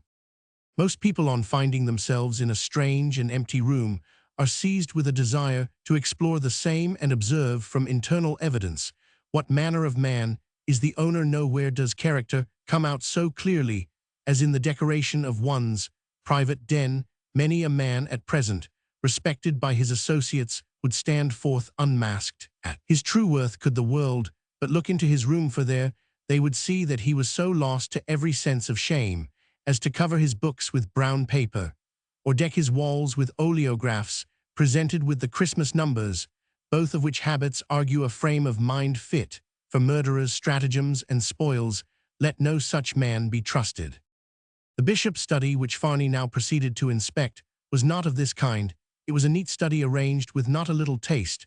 There were photographs of teams, with the college arms on their plain oak frames, and photographs of relations in frames, which tried to look, and for the most part succeeded in looking as if they had not cost fourpence 3 farthings at a Christmas bargain sale. There were snapshots of various moving incidents in the careers of the bishop. His friend's Marriott, for example, as he appeared when carried to the pavilion after that sensational century against the authentics Robertson of Blakers, winning the quarter-mile John Brown Norris predecessor in the captaincy, and one of the 4 best batsmen Beckford had ever had batting at the nets, Norris, taking a skier on the boundary in last year's Roman 1000 Roman 100 Roman 100 match, the bishop himself going out to bat in the Charchester match, and many more of the same sort. All these Farney observed with considerable interest, but as he moved towards the bookshelf his eye was caught by an object more interesting still. It was a cash-box, simple and unornamental, but undoubtedly a cash-box, and as he took it up, it rattled. The key was in the lock. In a boarding house at a public school, it is not as a general rule absolutely necessary to keep one's valuables always hermetically sealed. The difference between meum and tuum is so very rarely confused by the occupants of such an establishment that one is apt to grow careless, and every now and then accidents happen. An accident was about to happen now. It was at first without any motive except curiosity that Farney opened the cash-box. He merely wished to see how much there was inside, with a view to ascertaining what his prospects of negotiating a loan with his relative were likely to be. When, however, he did see, other feelings began to take the place of curiosity. He counted the money. There were 10 sovereigns, 1/2 sovereign, and a good deal of silver. One of the institutions at Beckford was a mission, the school, by more or less voluntary contributions, supported a species of home somewhere in the wilds of Kennington. No one knew exactly what or where this home was, but all paid their subscriptions as soon as possible in the term, and tried to forget about it. Gethrin collected not only for Leicester's house, but also for the sixth form, and was consequently, if only by proxy, a man of large means. Too large. Farney thought surely £4 to be paid back, probably almost at once, would not be missed. Why shouldn't he? Hullo. Farney spun round. Wilson was standing in the door. "Hullo, Farney," said he. "What are you playing at in here?" "What are you?" retorted Farney politely. "Come to fetch a book," Marriott said. "I might. What are you up to?" "Oh, shut up," said Farney. "Why shouldn't I come here if I like? Matter of fact, I came to see Gethrin." "He isn't here," said Wilson luminously. "You don't mean to say you've noticed that already? You've got an eye like a hawk." "Wilson, I was just taking a look round, if you really want to know." "Well, I shouldn't advise you to let Marriott catch you mucking his study up. Seen a book called Round the Red Lamp? Oh, here it is, coming over to the field." "Not just yet. I want to have another look round. Don't you wait, though." "Oh, all right," and Wilson retired with his book.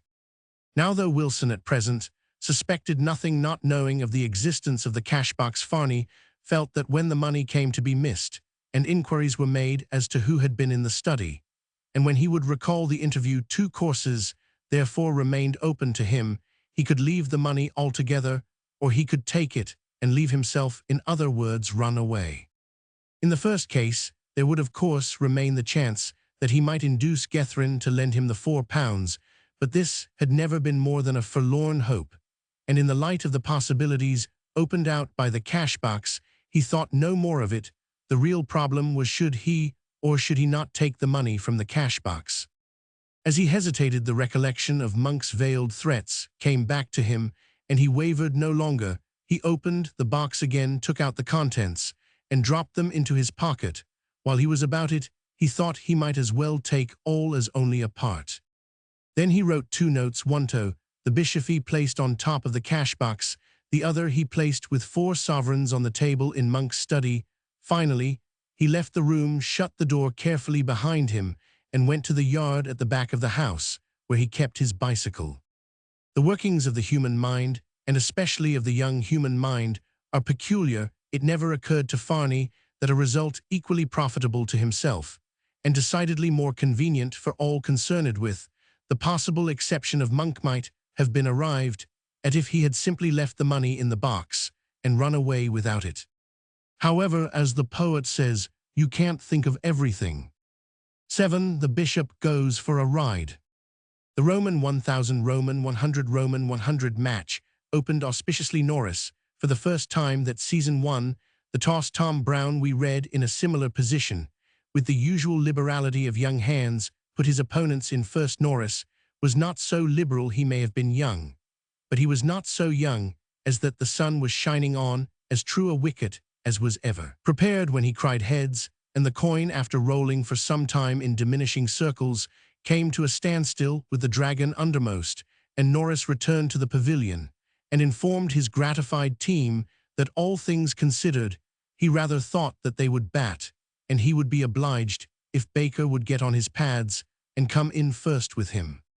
The Roman 1000 Roman 100 Roman 100 men took the field. O.T. Blackwell, by the way, had shrunk into a mere brother of the century-making A. Tand. The two schoolhouse representatives followed them. An amateur of lengthy frame took the ball, a man of pace to judge from the number of slips. Norris asked for two-leg. An obliging umpire informed him that he had got two-leg. The long bowler requested short slip. To stand finer, swung his arm, as if to see that the machinery still worked, and dashed wildly towards the crease. The match had begun.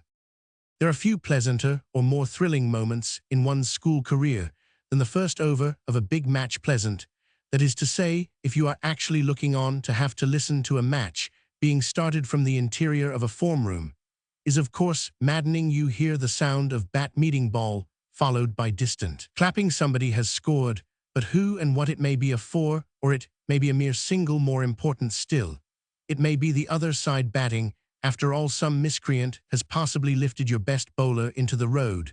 The suspense is awful. It ought to be a school rule that the captain of the team should send a message round the form rooms stating briefly and lucidly the result of the toss. Then one would know where one was. As it is, the entire form is dependent on the man sitting under the window. The formaster turns to write on the blackboard. The only hope of the form shoots up like a rocket, gazes earnestly in the direction of the pavilion, and falls back with a thud into his seat. They haven't started, yet he informs the rest in a stage whisper. Silence, says the formaster, and the whole business must be gone through again, with the added disadvantage that the master now has his eye fixed coldly on the individual nearest the window, your only link with the outer world. Various masters have various methods under such circumstances. One more than excellent man used to close his book and remark, I think well, make up a little party to watch this match. And the form, gasping its thanks, crowded to the windows. Another, the exact antithesis of this great and good gentleman, on seeing a boy taking fitful glances through the window, would observe acidly, you are at perfect liberty, Jones, to watch the match if you care to, but if you do, you will come in the afternoon and make up the time you waste.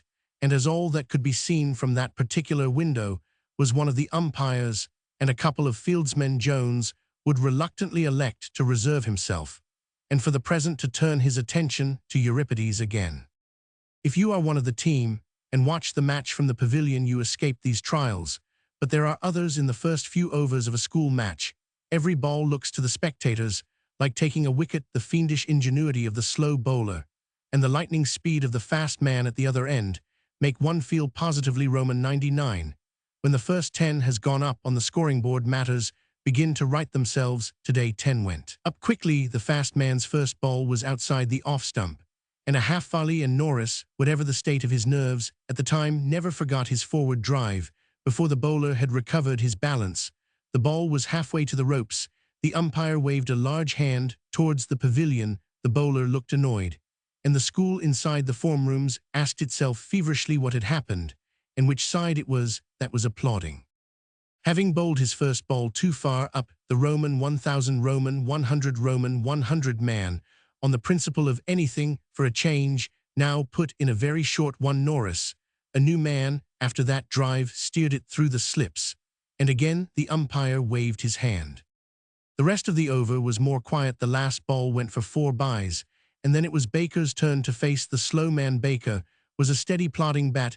He played 5 balls gently to mid-on, and glanced the 6th for a single to leg, with the fast bowler, who had not yet got his length. He was more vigorous, and succeeded in cutting him twice for 2. With 30 up for no wickets, the school began to feel more comfortable, but at 4-3, Baker was shattered by the man of pace, and retired with 20 to his credit. Gethrin came in next, but it was not to be his day out with the bat. The fast bowler, who was now bowling excellently, sent down one rather wide of the off-stump. The Bishop made most of his runs from off bowls, and he had a go at this one. It was rising when he hit it, and it went off his bat like a flash. In a school match, it would have been a boundary, but today there was unusual talent in the slips. The man from Middlesex darted forward and sideways. He took the ball one-handed 2 inches from the ground, and received the applause which followed the effort with a rather bored look, as if he were saying, "My good sirs, why make a fuss over these trifles?" The Bishop walked slowly back to the pavilion, feeling that his luck was out, and Pringle came in. A boy of Pringle's character is exactly the right person to go in an emergency like the present. 2 wickets had fallen in 2 balls, and the fast bowler was swelling visibly with determination to do the hat-trick, but Pringle never went in oppressed by the fear of getting out. He had a serene and boundless confidence in himself. The fast man tried a Yorker. Pringle came down hard on it and forced the ball past the bowler for a single. Then he and Norris settled down to a lengthy stand. "I do like seeing Pringle bat," said Gosling. "He always gives you the idea that he's doing you a personal favor by knocking your bowling about. Oh, well hit." Pringle had cut a full pitch from the slow bowler to the ropes. Marriott, who had been silent and apparently in pain for some minutes now, gave out the following homemade effort. A dashing young sportsman named Pringle, on breaking his duck with a single, observed with a smile, "Just notice my style. How science with vigor I mingle. Little thing of my own," he added, quoting England's greatest librettist, "I call it heart foam. I shall not publish it, oh run it out." Both Pringle and Norris were evidently in form. Norris was now not far from his 50, and Pringle looked as if he might make anything. The century went up, and a run later Norris off-drove the slow bowler's successor for 3, reaching his 50 by the stroke. "Must be fairly warm work fielding today," said Rees. "By Jove," said Gethrin, "I forgot I left my white hat in the house. Any of you chaps like to fetch it?" There were no offers. Gethrin got up. "Marriott, you slacker, come over to the house." "My good sir, I am in next. Why don't you wait till the fellows come out of school and send a kid for it? He probably wouldn't know where to find it. I don't know where it is myself. No, I shall go, but there's no need to fag about it. Yet hullo, Norris is out." Norris had stopped a straight one with his leg. He had made 51 in his best manner, and the school, leaving the form rooms at the exact moment when the fatal ball was being bowled, were just in time to applaud him and realize what they had missed. Gethrin's desire for his hat was not so pressing as to make him deprive himself of the pleasure of seeing Marriott at the wickets. Marriott ought to do something special today. Unfortunately, after he had played out 1 over and hit 2 fours off it, the luncheon interval began. It was therefore not for half an hour that the Bishop went at last in search of the missing headgear. As luck would have it, the hat was on the table, so that whatever chance he might have had of overlooking the note which his uncle had left for him on the empty cash-box disappeared. The 2 things caught his eye simultaneously. He opened the note and read it. It is not necessary to transcribe the note in detail. It was no masterpiece of literary skill, but it had this merit, that it was not vague. Reading it, one grasped its meaning immediately. The Bishop's first feeling was that the bottom had dropped out of everything. Suddenly, surprise was not the word, it was the arrival of the absolutely unexpected. Then he began to consider the position. Farney must be brought back, that was plain, and he must be brought back at once. Before anyone could get to hear of what had happened, Gethrin had the very strongest objections to his uncle, considered purely as a human being. But the fact remained that he was his uncle, and the bishop had equally strong objections to any member of his family being mixed up in a business of this description. Having settled that point, he went on to the next. How was he to be brought back? He could not have gone far, for he could not have been gone much more than half an hour again from his knowledge of his uncle's character. He deduced that he had in all probability not gone to the nearest station, Horton at Horton 1. Had to wait hours at a time for a train. Farney must have made his way on his bicycle straight for the junction, Anfield 15 miles off. By a good road, a train left Anfield for London at 3:30. It was now a little past 2 on a bicycle. He could do it easily and get back with his prize by about 5 if he rode hard. In that case, all would be well. Only 3 of the school wickets had fallen, and the pitch was playing as true as concrete. Besides, there was Pringle still in at one end, well set, and surely Marriott and Jennings and the rest of them would manage to stay in till 5. They couldn't help it. All they had to do was to play forward to everything, and they must stop in. He himself had got out, it was true, but that was simply a regrettable accident. Not one man in 100 would have caught that catch. No, with luck, he ought easily to be able to do the distance and get back in time to go out with the rest of the team to field. He ran downstairs and out of the house. On his way to the bicyclette, he stopped and looked towards the field, part of which could be seen from where he stood. The match had begun again. The fast bowler was just commencing his run. He saw him tear up to the crease and deliver the ball. What happened then he could not see, owing to the trees which stood between him and the school grounds, but he heard the crack of ball meeting bat, and a great howl of applause went up from the invisible audience. A boundary, apparently. Yes, there was the umpire signaling it. Evidently, a long stand was going to be made. He would have oceans of time for his ride. Norris wouldn't dream of declaring the innings closed before 5 o'clock at the earliest, and no bowler could take 7 wickets in the time on such a pitch. He hauled his bicycle from the shed and rode off at racing speed in the direction of Anfield. 8. The Roman 1000 Roman 100 Roman 100 match. But out in the field, things were going badly with Beckford. The aspect of a game often changes considerably after lunch. For a while, it looked as if Marriott and Pringle were in for their respective centuries, but Marriott was never a safe batsman. 150 went up on the board off a square leg hit for 2, which completed Pringle's half-century. And then Marriott faced the slow bowler who had been put on again after lunch. The first ball was a miss shit. It went behind point for a couple. The next he got fairly hold of and drove to the boundary. The third was a very simpler-looking ball. Its sole merit appeared to be the fact that it was straight. Also, it was a trifle shorter than it looked. Marriott jumped out and got too much under it up. It soared straight over the bowler's head. A trifle more weight behind the hit, and it would have cleared the ropes, as it was. The man in the deep field never looked like missing it. The batsmen had time to cross over before the ball arrived, but they did it without enthusiasm. The run was not likely to count, nor did it. Deepfield caught it like a bird. Marriott had made 22. And now occurred one of those rots which so often happen without any ostensible cause in the best regulated school 11s. Pringle played the 3 remaining balls of the over without mishap. But when it was the fast man's turn to bowl to Bruce Marriott's successor, things began to happen. Bruce, temporarily insane, perhaps through nervousness, played back at a half-volley and was clean bowled. Hill came in and was caught 2 balls later at the wicket, and the last ball of the over sent Jennings off stump out of the ground. After that, batsman had scored 2.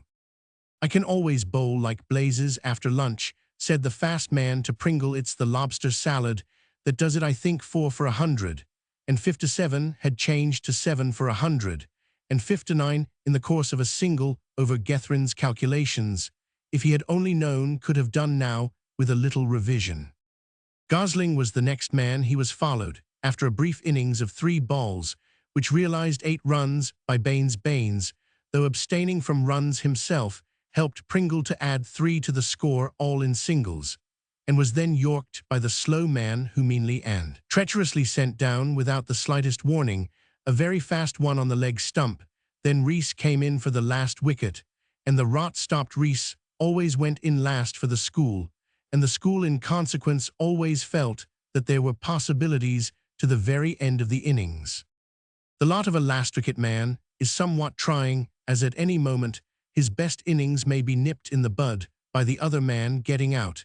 He generally feels that it is hardly worthwhile to play himself in. Before endeavoring to make runs, he therefore tries to score off every ball and thinks himself lucky if he gets half a dozen. Reese, however, took life more seriously. He had made quite an art of last-wicket batting once against the Butterflies. He had run up 60 not out, and there was always the chance that he would do the same again today with Pringle at the other end. He looked forward to a pleasant hour or two at the wicket. No bowler ever looks on the last man quite in the same light as he does the other 10. He underrates him instinctively. The Roman 1000, Roman 100, Roman 100 fast bowler was a man with an idea. His idea was that he could bowl a slow ball of diabolical ingenuity. As a rule, public feeling was against his trying the experiment. His captains were in the habit of inquiring rudely if he thought he was playing marbles. This was exactly what the Roman 1000, Roman 100, Roman 100 captain asked on the present occasion, when the head ball sailed ponderously through the air and was promptly hit by Reese into the pavilion. The bowler grinned and resumed his ordinary pace. But everything came alike to Reese. Pringle, too, continued his career of triumph. Gradually, the score rose from 170 to 200. Pringle cut and drove in all directions with the air of a prince of the blood royal, distributing largesse. The second century went up to the accompaniment of cheers. Then the slow bowler reaped his reward, for Pringle, after putting his first 2 balls over the screen, was caught on the boundary off the third. He had contributed 81 to a total of 213. So far, Getherin's absence had not been noticed, but when the umpires had gone out and the school were getting ready to take the field, inquiries were made. "You might begin at the top end," Gosling said Norris. "Right," said Samuel, "who's going on at the other?" "Baines Hollow, where's Getherin?" "Isn't he here?" "Perhaps he's in the pavy." "Any of you chaps seen Getherin?" "He isn't in the pav," said Baker. "I've just come out of the first room myself, and he wasn't there. Shouldn't wonder if he's over at Leicester's." "Dash the man," said Norris. "He might have known we'd be going out to field soon. Anyhow, we can't wait for him. We shall have to field a sub till he turns up." "Lorimer's in the pav, changed," said Pringle. "All right, hell do." And reinforced by the gratified Lorimer, the team went on its way. In the beginning, the fortunes of the school prospered. Gosling opened, as was his custom, at a tremendous pace, and seemed to trouble the first few batsmen considerably. A worried-looking little person, who had fielded with immense zeal during the school innings at cover point, took the first ball. It was very fast, and hit him just under the kneecap. The pain, in spite of the pad, appeared to be acute. The little man danced vigorously for some time, and then with much diffidence prepared himself for the second installment. Now, when on the cricket field, the truculent Samuel was totally deficient in all the finer feelings such as pity and charity. He could see that the batsman was in pain, and yet his second ball was faster than the first. It came in quickly from the off. The little batsman went forward in a hesitating, half-hearted manner and played a clear 2 inches inside the ball. The off-stump shot out of the ground. "Bold Sammy," said Norris from his place in the slips. The next man was a clergyman, a large man who suggested possibilities in the way of hitting, but Gosling was irresistible for 3 balls. The priest survived, but the last of the over, a fast Yorker on the leg stump, was too much for him, and he retired. 2 for none. The critic in the deck chair felt that the match was as good as over. But this idyllic state of things was not to last. The newcomer, a tall man with a light mustache, which he felt carefully after every ball, soon settled down. He proved to be a conversationalist until he had opened his account, which he did with a strong drive to the ropes. He was silent. When, however, he had seen the ball safely to the boundary, he turned to Reese and began. "Rather a nice one, that, eh? What? Yes, got it just on the right place. You know, not a bad bat. This is it. What? Yes, one of Slogberry and Wangham's Sussex spankers. Don't you know, chose it myself. Had it in pickle all the winter. Yes. Play, sir," from the umpire. "Eh? What? Oh, right, yes. Good. Make these Sussex spankers oh well fielded. At the word spankers, he had effected another drive, but Marriott at mid-off had stopped it prettily. Soon it began to occur to Norris that it would be advisable to have a change of bowling. Gosling was getting tired, and Baines apparently offered no difficulties to the batsman on the perfect wicket, the conversational man in particular being very severe upon him. It was at such a crisis that the bishop should have come in. He was Gosling's understudy, but where was he? The innings had been in progress over half an hour now, and still there were no signs of him, a man, thought Norris, who could cut off, during the Roman 1000 Roman 100 match of all matches, probably on some rotten business of his own, was beyond the pale, and must on reappearance be fallen upon, and rent hair. Something small and red whizzed at his face. He put up his hands to protect himself. The ball struck them and bounded out again. When a fast bowler is bowling a slip, he should not indulge in absent-mindedness. The conversational man had received his first life, and as he was careful to explain to Rees, it was a curious thing, but whenever he was let off early in his innings, he always made 50, and as a rule a century. Gosling's analysis was spoilt, and the match in all probability lost, and Norris put it all down to Gethrin. If he had been there, this would not have happened. "Sorry, Gosling," he said.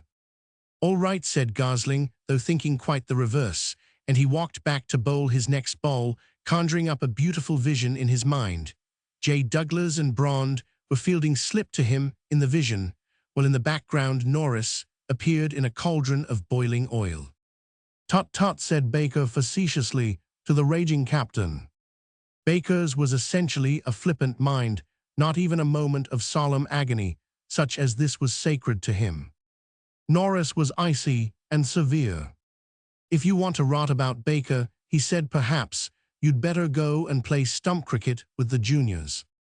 "Well," retorted Baker with great politeness, "I suppose seeing you miss a gaper like that right into your hands made me think I was playing stump cricket with the juniors." At this point, the conversation ceased, Baker suddenly remembering that he had not yet received his first 11 colours, and that it would therefore be rash to goad the captain too freely, while Norris, for his part, recalled the fact that Baker had promised to do some Latin verse for him that evening, and might, if crushed with some scathing repartee, refuse to go through with that contract. So there was silence in the slips. The partnership was broken at last by a lucky accident. The conversationalist called his partner for a short run, and when that unfortunate gentleman had sprinted some 20 yards, reconsidered the matter and sent him back. Rees had the bails off before the victim had completed a third of the return journey. For some time after this, matters began to favor the school again, with the score at 105, 3 men left in 2 overs, 1 bowled by Gosling, the others caught at point, and in the deep off Jennings, who had deposed Baines, 6 wickets were now down, and the enemy still over 100 behind.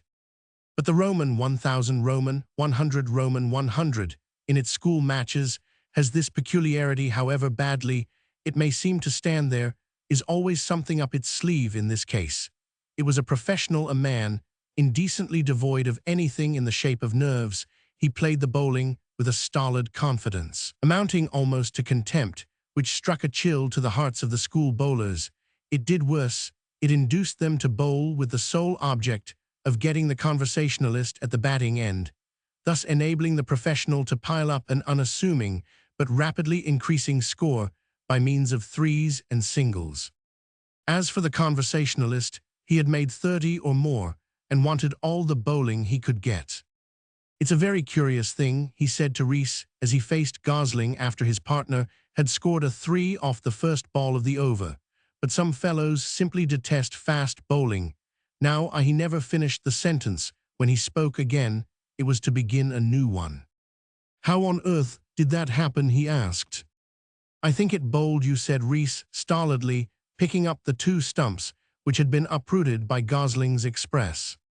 "Yes, but how dash it, what I can't underst, most curious thing I ever dash it all, you know." He drifted off in the direction of the pavilion, stopping on the way to ask Short Leg his opinion of the matter. "Bowled Sammy," said Rees, putting on the bails. "Well bowled, Gosling," growled Norris from the slips. Sammy the marvel By Jove, said Marriott, switch it on Samuel more and more. I wish Norris would give me a rest. Where on earth is that man Gethrin? Rum, isn't it? There's going to be something of a row about it. Norris seems to be getting rather shirty-hullo. Here comes the deathless author. The author referred to was the new batsman, a distinguished novelist, who played a good deal for the Roman 1000, Roman 100, Roman 100. He broke his journey to the wicket to speak to the conversationalist, who was still engaged with short leg. Bates, old man, he said, if you're going to the pavilion you might wait for me. I shall be out in an hour or two. Upon which Bates, awaking suddenly to the position of affairs, went on his way.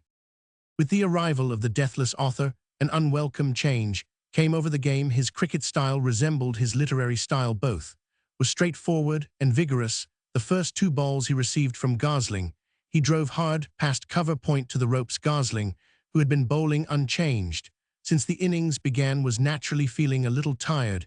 He was losing his length and bowling more slowly than was his wont. Norris now gave him a rest for a few overs. Bruce, going on with rather innocuous medium left-hand bowling, the professional continued to jog along slowly. The novelist hit. Everything seemed to come alike to him. Gosling resumed, but without effect, while at the other end bowler after bowler was tried from 110. The score rose and rose, and still the two remained together. 190 went up, and Norris in despair threw the ball to Marriott. Here you are, Marriott, he said. I'm afraid we shall have to try you. That's what I call really nicely expressed, said Marriott to the umpire. Yes, over the wicket. Marriott was a slow house match sort of bowler, that is to say, in a house match he was quite likely to get wickets, but in a first 11 match such an event was highly improbable. His bowling looked very subtle, and if the ball was allowed to touch the ground, it occasionally broke quite a remarkable distance.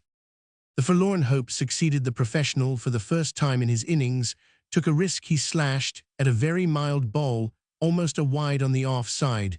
The ball touched the corner of the bat and soared up in the direction of cover point, where Pringle held it comfortably. There you are, said Marriott, when you put a really scientific bowler on your bound to get a wicket. Why on earth didn't I go on before Norris? You wait, said Norris, there are 5 more balls of the over to come. Bad job for the batsman, said Marriott. There had been time for a run before the ball reached Pringle, so that the novelist was now at the batting end. Marriott's next ball was not unlike his first, but it was straighter and consequently easier to get at. The novelist hit it into the road. When it had been brought back, he hit it into the road again. Marriott suggested that he had better have a man there. The 4th ball of the over was too wide to hit with any comfort, and the batsman let it alone. The 5th went for 4 to square leg, almost killing the umpire on its way, and the 6th soared in the old familiar manner into the road again. Marriott's over had yielded exactly 22 runs, 4 to win and 2 wickets to fall. I'll never read another of that man's books as long as I live, said Marriott to Gosling, giving him the ball. You're our only hope, Sammy, do go in and win. The new batsman had the bowling. He snicked his first ball for a single, bringing the novelist to the fore again, and Samuel Wilberforce Gosling vowed a vow that he would dismiss that distinguished novelist. But the best intentions go for nothing when one's arm is feeling like lead. Of all the miserable balls sent down that afternoon, that one of Gosling's was the worst. It was worse than anything of Marriott's. It flew sluggishly down the pitch, well outside the leg stump. The novelist watched it come, and his eye gleamed. It was about to bounce for the second time, when with a pleased smile the batsman stepped out. There was a loud musical report, the note of a bat, when it strikes the ball fairly on the driving spot. The man of letters shaded his eyes with his hand and watched the ball diminish in the distance. I rather think, said he cheerfully, as a crash of glass told of its arrival at the pavilion, that does it. He was perfectly right. It Roman 999. The bishop finishes his ride. Gethrin had started on his ride, handicapped by 2 things. He did not know his way after the first 2 miles, and the hedges at the roadside had just been clipped, leaving the roads covered with small thorns. It was the former of these circumstances that first made itself apparent. For 2 miles the road ran straight, but after that it was unexplored country. The bishop, being in both cricket and football teams, had few opportunities for cycling. He always brought his machine to school, but he very seldom used it. At the beginning of the unexplored country, an irresponsible person recommended him to go straight on. He couldn't miss the road, said he. It was straight all the way. Gethrin thanked him, rode on, and having gone a mile, came upon 3 roads, each of which might quite well have been considered a continuation of the road on which he was already. One curved gently off to the right, the other 2 equally gently to the left. He dismounted, and the feelings of gratitude which he had borne towards his informant for his lucid directions vanished. Suddenly he gazed searchingly at the 3 roads, but to single out one of them as straighter than the other 2 was a task that baffled him completely. A signpost informed him of 3 things. By following road 1, he might get to Brindleham, and ultimately, if he persevered, to Cordon. Road number 2 would lead him to Old Inns, whatever they might be, with the further inducement of Little Benbury, while if he cast in his lot with road 3, he might hope sooner or later to arrive at Much Middlefoldon Hill and Lesser Middlefoldon Vale. But on the subject of Anfield and Anfield Junction, the board was silent. 2 courses lay open to him. Should he select a route at random, or wait for somebody to come and direct him? He waited. He went on waiting. He waited a considerable time, and at last, just as he was about to trust to luck and make for Much Middlefoldon Hill, a figure loomed in sight, a slow-moving man who strolled down the Old Inns Road at a pace which seemed to argue that he had plenty of time on his hands. "I say, can you tell me the way to Anfield Place?" said the bishop as he came up. The man stopped, apparently rooted to the spot. He surveyed the bishop with a glassy but determined stare from head to foot.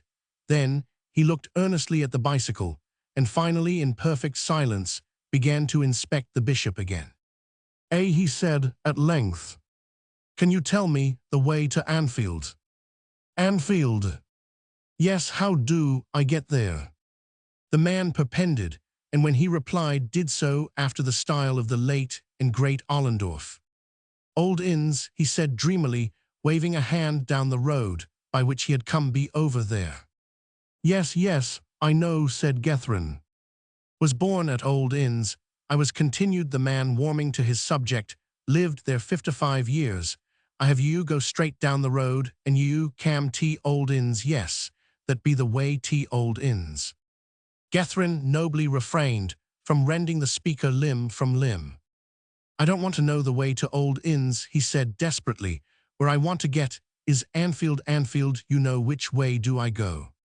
"Anfield," said the man. Then a brilliant flash of intelligence illumined his countenance. "Why, Anfield be same road as Old Inns. You go straight down the road and—" "Thanks very much," said Gethrin, and without waiting for further revelations shot off in the direction indicated a quarter of a mile farther. He looked over his shoulder. The man was still there, gazing after him in a kind of trance. The bishop passed through Old Inns with some way on his machine. He had much lost time to make up a signpost bearing the legend Anfield. 4 miles told him that he was nearing his destination. The notice had changed to 3 miles and again to 2, when suddenly he felt that jarring sensation which every cyclist knows. His back tire was punctured. It was impossible to ride on. He got off and walked. He was still in his cricket clothes, and the fact that he had on spiked boots did not make walking any the easier. His progress was not rapid. Half an hour before, his one wish had been to catch sight of a fellow being. Now, when he would have preferred to have avoided his species, men seemed to spring up from nowhere, and every man of them had a remark to make or a question to ask about the punctured tire. Reserve is not the leading characteristic of the average yokel. Gethrin, however, refused to be drawn into conversation on the subject. At last, one more determined than the rest brought him to bay. "Hoy, Mr. Stop," called a voice. Gethrin turned. A man was running up the road towards him. He arrived panting.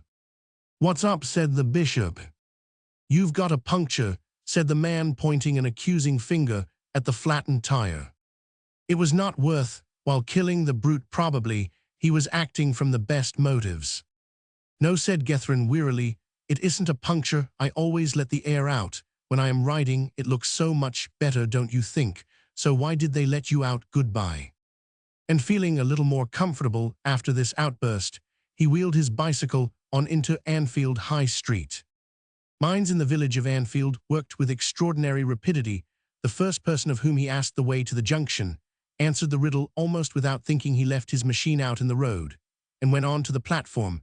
The first thing that caught his eye was the station clock, with its hands pointing to 4:05. And when he realized that his uncle's train, having left a clear half-hour before his labors, had all been for nothing, the full bitterness of life came home to him.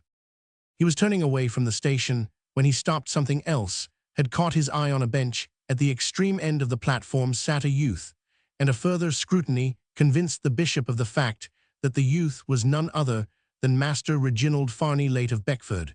And shortly, or he would know the reason why to be once more of Beckford, other people besides himself, it appeared, could miss trains. Farney was reading one of those halfpenny weeklies which, with a nerve, which is the only creditable thing about them, call themselves comic. He did not see the bishop until a shadow falling across his paper caused him to look up. It was not often that he found himself unequal to a situation. Monk, in a recent conversation, had taken him aback somewhat, but his feelings on that occasion were not to be compared with what he felt on seeing the one person whom he least desired to meet standing at his side. His jaw dropped limply. Comic blitherings fluttered to the ground. The bishop was the first to speak. Indeed, if he had waited for Farney to break the silence, he would have waited long. "Get up," he said. Farney got up. "Come on." Farney came. "Go and get your machine," said Gethrin. "Hurry up, and now you will jolly well come back to Beckford, you little beast." But before that could be done, there was Gethrin's back wheel to be mended. This took time. It was nearly 4:30 before they started. "Oh," said Gethrin, as they were about to mount, "there's that money I was forgetting. Out with it." £10 had been the sum Farney had taken from the study. 6 was all he was able to restore. Gethrin enquired after the deficit. "I gave it to Monk," said Farney. To Gethrin, in his present frame of mind, the mere mention of Monk was sufficient to uncork the vials of his wrath. "What the blazes did you do that for? What's Monk got to do with it?" "He said he'd get me sacked if I didn't pay him," whined Farney. This was not strictly true. Monk had not said. He had hinted, and he had hinted at flogging, not expulsion. "Why," pursued the bishop, "what had you and Monk been up to?" Farney, using his out-of-bounds adventures as a foundation, worked up a highly artistic narrative of doings which, if they had actually been performed, would certainly have entailed expulsion. He had judged Gethrin's character correctly. If the matter had been simply a case for a flogging, the bishop would have stood aside and let the thing go on against the extreme penalty of school law.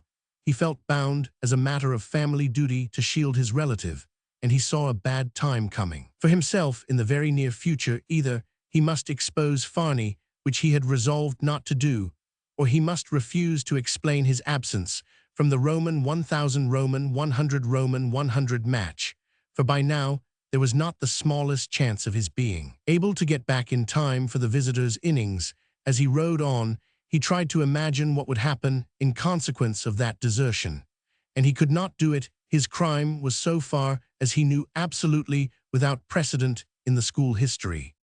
As they passed the cricket field, he saw that it was empty. Stumps were usually drawn early in the Roman 1000 Roman 100 Roman 100 match, if the issue of the game was out of doubt, as the Marylebone men had trains to catch. Evidently, this had happened today. It might mean that the school had won easily. He had looked like making a big score when he had left the ground, in which case public opinion would be more lenient towards him after a victory. A school feels that all's well that ends well, but it might, on the other hand, mean quite the reverse. He put his machine up and hurried to the study. Several boys, as he passed them, looked curiously at him, but none spoke to him. Marriott was in the study reading a book. He was still in flannels and looked as if he had begun to change, but had thought better of it, as was actually the case. "Hullo," he cried as Gethrin appeared. "Where the dickens have you been all the afternoon? What on earth did you go off like that for?" "I am sorry, old chap," said the bishop. "I can't tell you. I shan't be able to tell anyone." "But man, try and realize what you've done. Do you grasp the fact that you've gone and got the school licked in the Roman 1000 Roman 100 Roman 100 match, and that we haven't beat the Roman 1000 Roman 100 Roman 100 for about a dozen years, and that if you'd been there to bowl, we should have walked over this time. Do try and grasp the thing. Did they win? Rather by a wicket, 2 wickets I mean. We made 213, your bowling would just have done it. Gethin sat down. Oh Lord, he said blankly, this is awful. But look here, Bishop, continued Marriott, this is all rot, you can't do a thing like this, and then refuse to offer any explanation and expect things to go on just as usual. I don't, said Gethin, I know there's going to be a row, but I can't explain, you'll have to take me on trust. Oh, as far as I am concerned, it's all right, said Marriott. I know you wouldn't be ass enough to do a thing like that without a jolly good reason. It's the other chaps I am thinking about. You'll find it jolly hard to put Norris off, I am afraid. He's most awfully sick about the match. He fielded badly, which always makes him. Shirley Jeffson too. You'll have a bad time with Jeffson. His one wish after the match was to have your gore and plenty of it. Nothing else would have pleased him a bit. And think of the chaps in the house too. Just consider what a pull this gives Monk and his mob over you. The house'll want some looking after now, I fancy. And they'll get it, said Gethin. If Monk gives me any of his beastly cheek, I'll knock his head off. But in spite of the consolation which such a prospect afforded him, he did not look forward with pleasure to the next day when he would have to meet Norris, and the rest. It would have been bad in any case. He did not care to think what would happen when he refused to offer the slightest explanation. 10. In which a case is fully discussed. Gethin was right in thinking that the interviews would be unpleasant. They increased in unpleasantness, in arithmetical progression, until they culminated finally in a terrific encounter with the justly outraged Norris. Rees was the first person to institute inquiries, and if everybody had resembled him, matters would not have been so bad for Gethin. Rees possessed a perfect genius for minding his own business. The dialogue, when they met, was brief. "Hullo," said Rees. "Hullo," said the Bishop. "Where did you get to yesterday?" said Rees. "Oh, I had to go somewhere," said the Bishop vaguely. "Oh, pity wasn't a bad match," and that was all the comment Rees made on the situation. Gethin went over to the chapel that morning with an empty, sinking feeling inside him. He was quite determined to offer no single word of explanation, and he felt that that made the prospect all the worse.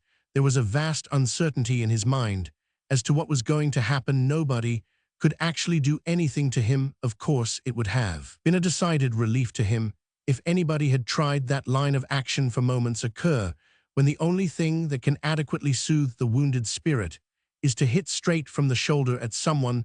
The punching ball is often found useful under these circumstances. As he was passing Jeffson's house, he nearly ran into somebody who was coming out. Be firm, my moral pecker, thought Gethin, and braced himself up for conflict. Well, Gethin, said Mr. Jeffson.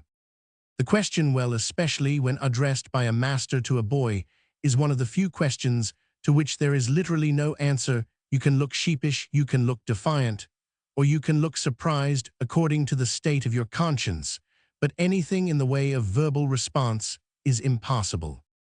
Gethin attempted no verbal response. Well, Gethin, went on Mr. Jeffson, was it pleasant up the river yesterday? Mr. Jeffson always preferred the rapier of sarcasm to the bludgeon of abuse. Yes, sir, said Gethin, very pleasant. He did not mean to be massacred without a struggle. What, cried Mr. Jeffson, you actually mean to say that you did go up the river? No, sir. Then what do you mean? It is always pleasant up the river on a fine day, said Gethin. His opponent, to use a metaphor suitable to a cricket master, changed his action. He abandoned sarcasm and condescended to direct inquiry. Where were you yesterday afternoon? He said. The Bishop, like Mr. Hurry Bungsho, Jabberjee B.A., became at once the silent tomb. Did you hear what I said, Gethin, icily? Where were you yesterday afternoon? I can't say, sir. These words may convey two meanings. They may imply ignorance, in which case the speaker should be led gently off to the nearest asylum, or they may imply obstinacy. Mr. Jeffson decided that, in the present case, obstinacy lay at the root of the matter. He became icier than ever. "Very well, Gethrin," he said, "I shall report this to the headmaster." And Gethrin, feeling that the conference was at an end, proceeded on his way. After chapel, there was Norris to be handled. Norris had been rather late for chapel that morning and had no opportunity of speaking to the bishop.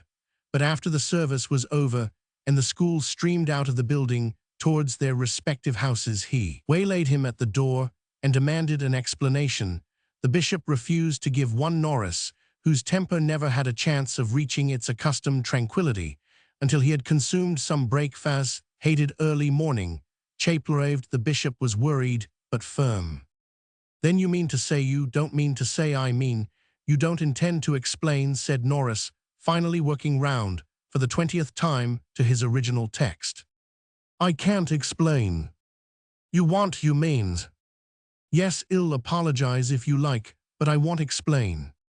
Norris felt the strain was becoming too much for him. "Apologize," he moaned, addressing circumambient space. "Apologize." A man cuts off in the middle of the Roman 1000 Roman 100 Roman 100. Match loses us the game, and then comes back and offers to apologize. The offers withdrawn, put in Gethrin. Apologies and explanations are both off. It was hopeless to try and be conciliatory under the circumstances. They did not admit of it. Norris glared. "I suppose," he said, "you don't expect to go on playing for the first after this. We can't keep a place open for you in the team on the off chance of your not having a previous engagement, you know." "That's your affair," said the bishop. "You're a captain. Have you finished your address? Is there anything else you'd like to say?" Norris considered, and as he went in at Jeffson's gate wound up with this Parthian shaft. "All I can say is that you're not fit to be at a public school. They ought to sack a chap for doing that sort of thing. If y'all take my advice, y'all leave." About 2 hours afterwards, Gethrin discovered a suitable retort, but coming to the conclusion that better late than never does not apply to repartees, refrained from speaking it. It was Mr. Jeffson's usual custom to sally out after supper on Sunday evenings to smoke a pipe or several pipes with one of the other housemasters. On this particular evening, he made for Robertson's, which was one of the 4 houses on the opposite side of the school grounds. He could hardly have selected a better man to take his grievance to. Mr. Robertson was a long, silent man with grizzled hair and an eye that pierced like a gimlet. He had the enviable reputation of keeping the best order of any master in the school. He was also one of the most popular of the staff. This was all the more remarkable from the fact that he played no games. To him came Mr. Jeffson, primed to bursting point with his grievance. "Anything wrong, Jeffson?" said Mr. Robertson. "Wrong, I should just think there was. Did you happen to be looking at the match yesterday, Robertson?" Mr. Robertson nodded. "I always watch school matches. Good match, Norris. Missed a bad catch in the slips. He was asleep." Mr. Jeffson conceded the point. It was trivial. "Yes," he said, "he should certainly have held it, but that's a mere detail. I want to talk about Gethrin. Do you know what he did yesterday? I never heard of such a thing in my life. Never went off during the luncheon interval without a word, and never appeared again till lock-up, and now he refuses to offer any explanation. Whatever, I shall report the whole thing to Beckett. I told Gethrin so this morning." "I shouldn't," said Mr. Robertson.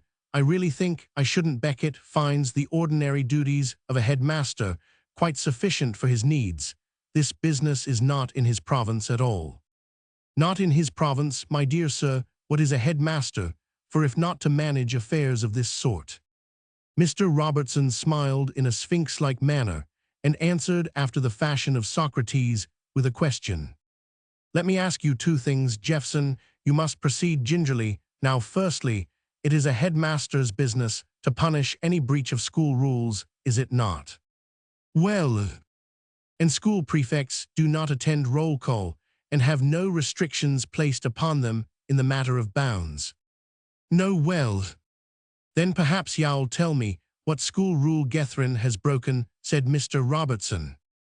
"You see you can't," he went on. "Of course you can't. He has not broken any school rule. He is a prefect, and may do anything he likes with his spare time. He chooses to play cricket, then he changes his mind, and goes off to some unknown locality for some reason at present, unexplained.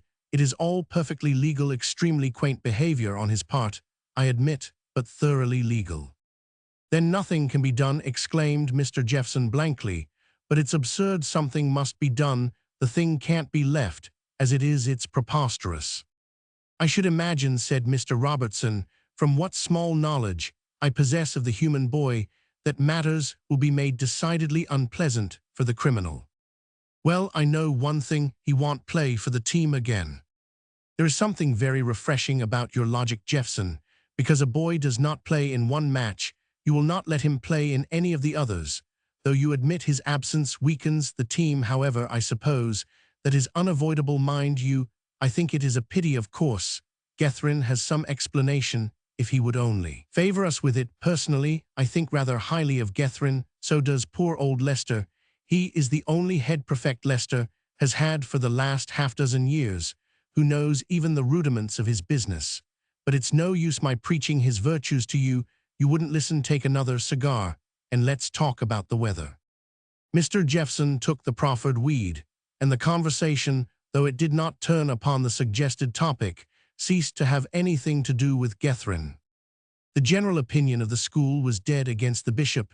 One or two of his friends still clung to a hope that explanations might come out, while there were also a few who always made a point of thinking differently from everybody else. Of this class was Pringle. On the Monday after the match, he spent the best part of an hour of his valuable time reasoning on the subject with Lorimer. Lorimer's vote went with the majority, although he had fielded for the bishop. He was not, of course, being merely a substitute, allowed to bowl, as the bishop had had his innings, and it had been particularly galling to him to feel that he might have saved the match if it had only been possible for him to have played a larger part. "It's no good jawing about it," he said. "There isn't a word to say for the man. He hasn't a leg to stand on. Why, it would be bad enough in a house or form match, even, but when it comes to first matches here words failed Lorimer."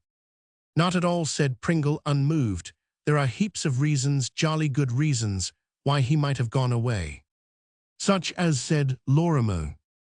"Well, he might have been called away by a telegram, for instance." "What rot! Why should he make such a mystery of it, if that was all? He'd have explained all right if somebody had asked him properly. You get a chap like Norris, who, when he loses his hair, has got just about as much tact as a rhinoceros, going and ballyragging the man, and no wonder he won't say anything. I shouldn't myself." "Well, go and talk to him decently, then let's see you do it, and I'll bet it won't make a bit of difference. What the chap has done is to go and get himself mixed up in some shady business somewhere. That's the only thing it can be." "Rot," said Pringle. "The bishop isn't that sort of chap." "You can't tell, I say," he broke off suddenly. "Have you done that poem yet?" Pringle started. He had not so much as begun that promised epic. "I haven't quite finished it, yet I am thinking it out, you know, getting a sort of general grip of the thing." "Oh well, I wish you'd buck up with it. It's got to go in tomorrow week." "Tomorrow week, Tuesday, the what 22nd, isn't it right? I'll remember 2 days after the Obs match. That'll fix it in my mind. By the way, your people are going to come down all right, aren't they? I mean, we shall have to be getting in supplies, and so on." "Yes, they'll be coming. There's plenty of time, though, to think of that. What you've got to do for the present is to keep your mind glued on the death of Dido." "Rather," said Pringle. "I won't forget." This was at 6:22 p. Roman 1000. By the time 6:30 boomed from the college clock, Pringle was absorbing a thrilling work of fiction, and Dido, her death, and everything connected with her, had faded from his mind like a beautiful dream. 11. Poetry and stump cricket. The Old Beckfordians match came off in due season, and Pringle enjoyed it thoroughly. Though he only contributed a dozen in the first innings, he made up for this afterwards in the second. When the school had 120 to get, in just 2 hours, he went in first with Marriott, and they pulled the thing off, and gave the school a 10 wickets victory with 8 minutes to spare. Pringle was in rare form. He made 53 mainly off the bowling of a certain J.R. Smith, whose fag he had been in the old days. When at school, Smith had always been singularly aggressive towards Pringle, and the latter found that much pleasure was to be derived from hitting fours off his bowling. Subsequently, he ate more strawberries and cream than were strictly speaking good for him, and did the honors at the study tea party with the grace of a born host. And as he had hoped, Miss Mabel Lorimer did ask what that silver plate was stuck on to that bat for. It is not to be wondered at that, in the midst of these festivities, such trivialities as Lorimer's poem found no place in his thoughts. It was not until the following day that he was reminded of it. That Sunday was a visiting Sunday. Visiting Sundays occurred 3 times a term, when everybody who had friends and relations in the neighborhood was allowed to spend the day with them. Pringle, on such occasions, used to ride over to Biddlehampton, the scene of Farney's adventures, on somebody else's bicycle, his destination being the residence of a certain Colonel Ashby, no relation, but a great friend of his father's. The gallant colonel had, besides his other merits which were numerous, the pleasant characteristic of leaving his guests to themselves. To be left to oneself, under some circumstances, is apt to be a drawback, but in this case there was never any lack of amusements. The only objection that Pringle ever found was that there was too much to do in the time there was. Shooting, riding, fishing, and also stump cricket given proper conditions. No game in existence yields to stump cricket in the matter of excitement. A stableyard makes the best pitch, for the walls stop all hits, and you score solely by boundaries. 1 for every hit. 2 if it goes past the cockroom door. 4 to the end wall, and out if you send it over. It is perfect. There were 2 junior Ashby's twins, aged 16. They went to school at Charchester, returning to the ancestral home for the weekend. Sometimes, when Pringle came, they would bring a school friend, in which case Pringle and he would play the twins, but as a rule the program consisted of a series of 5 test matches, Charchester versus Beckford, and as Pringle was almost exactly twice as good as each of the twins taken individually, when they combined it made the sides very even, and the test matches were fought out with the most deadly keenness. After lunch, the colonel was in the habit of taking Pringle for a stroll in the grounds to watch him smoke a cigar or 2. On this Sunday the conversation during the walk, after beginning, as was right and proper with cricket, turned to work. "Let me see," said the colonel, as Pringle finished the description of how Point had almost got to the square cut, which had given him his century against Charchester. "You're out of the upper 5th now, aren't you? I always used to think you were going to be a fixture there. You are like your father in that way. I remember him at rugby spending years on end in the same form, couldn't get out of it. But you did get your remove, if I remember." "Rather," said Pringle, "years ago, that's to say last term, and I am jolly glad I did too." His errant memory had returned to the poetry prize once more. "Oh," said the colonel, "why is that?" Pringle explained the peculiar disadvantages that attended membership of the upper 5th during the summer term.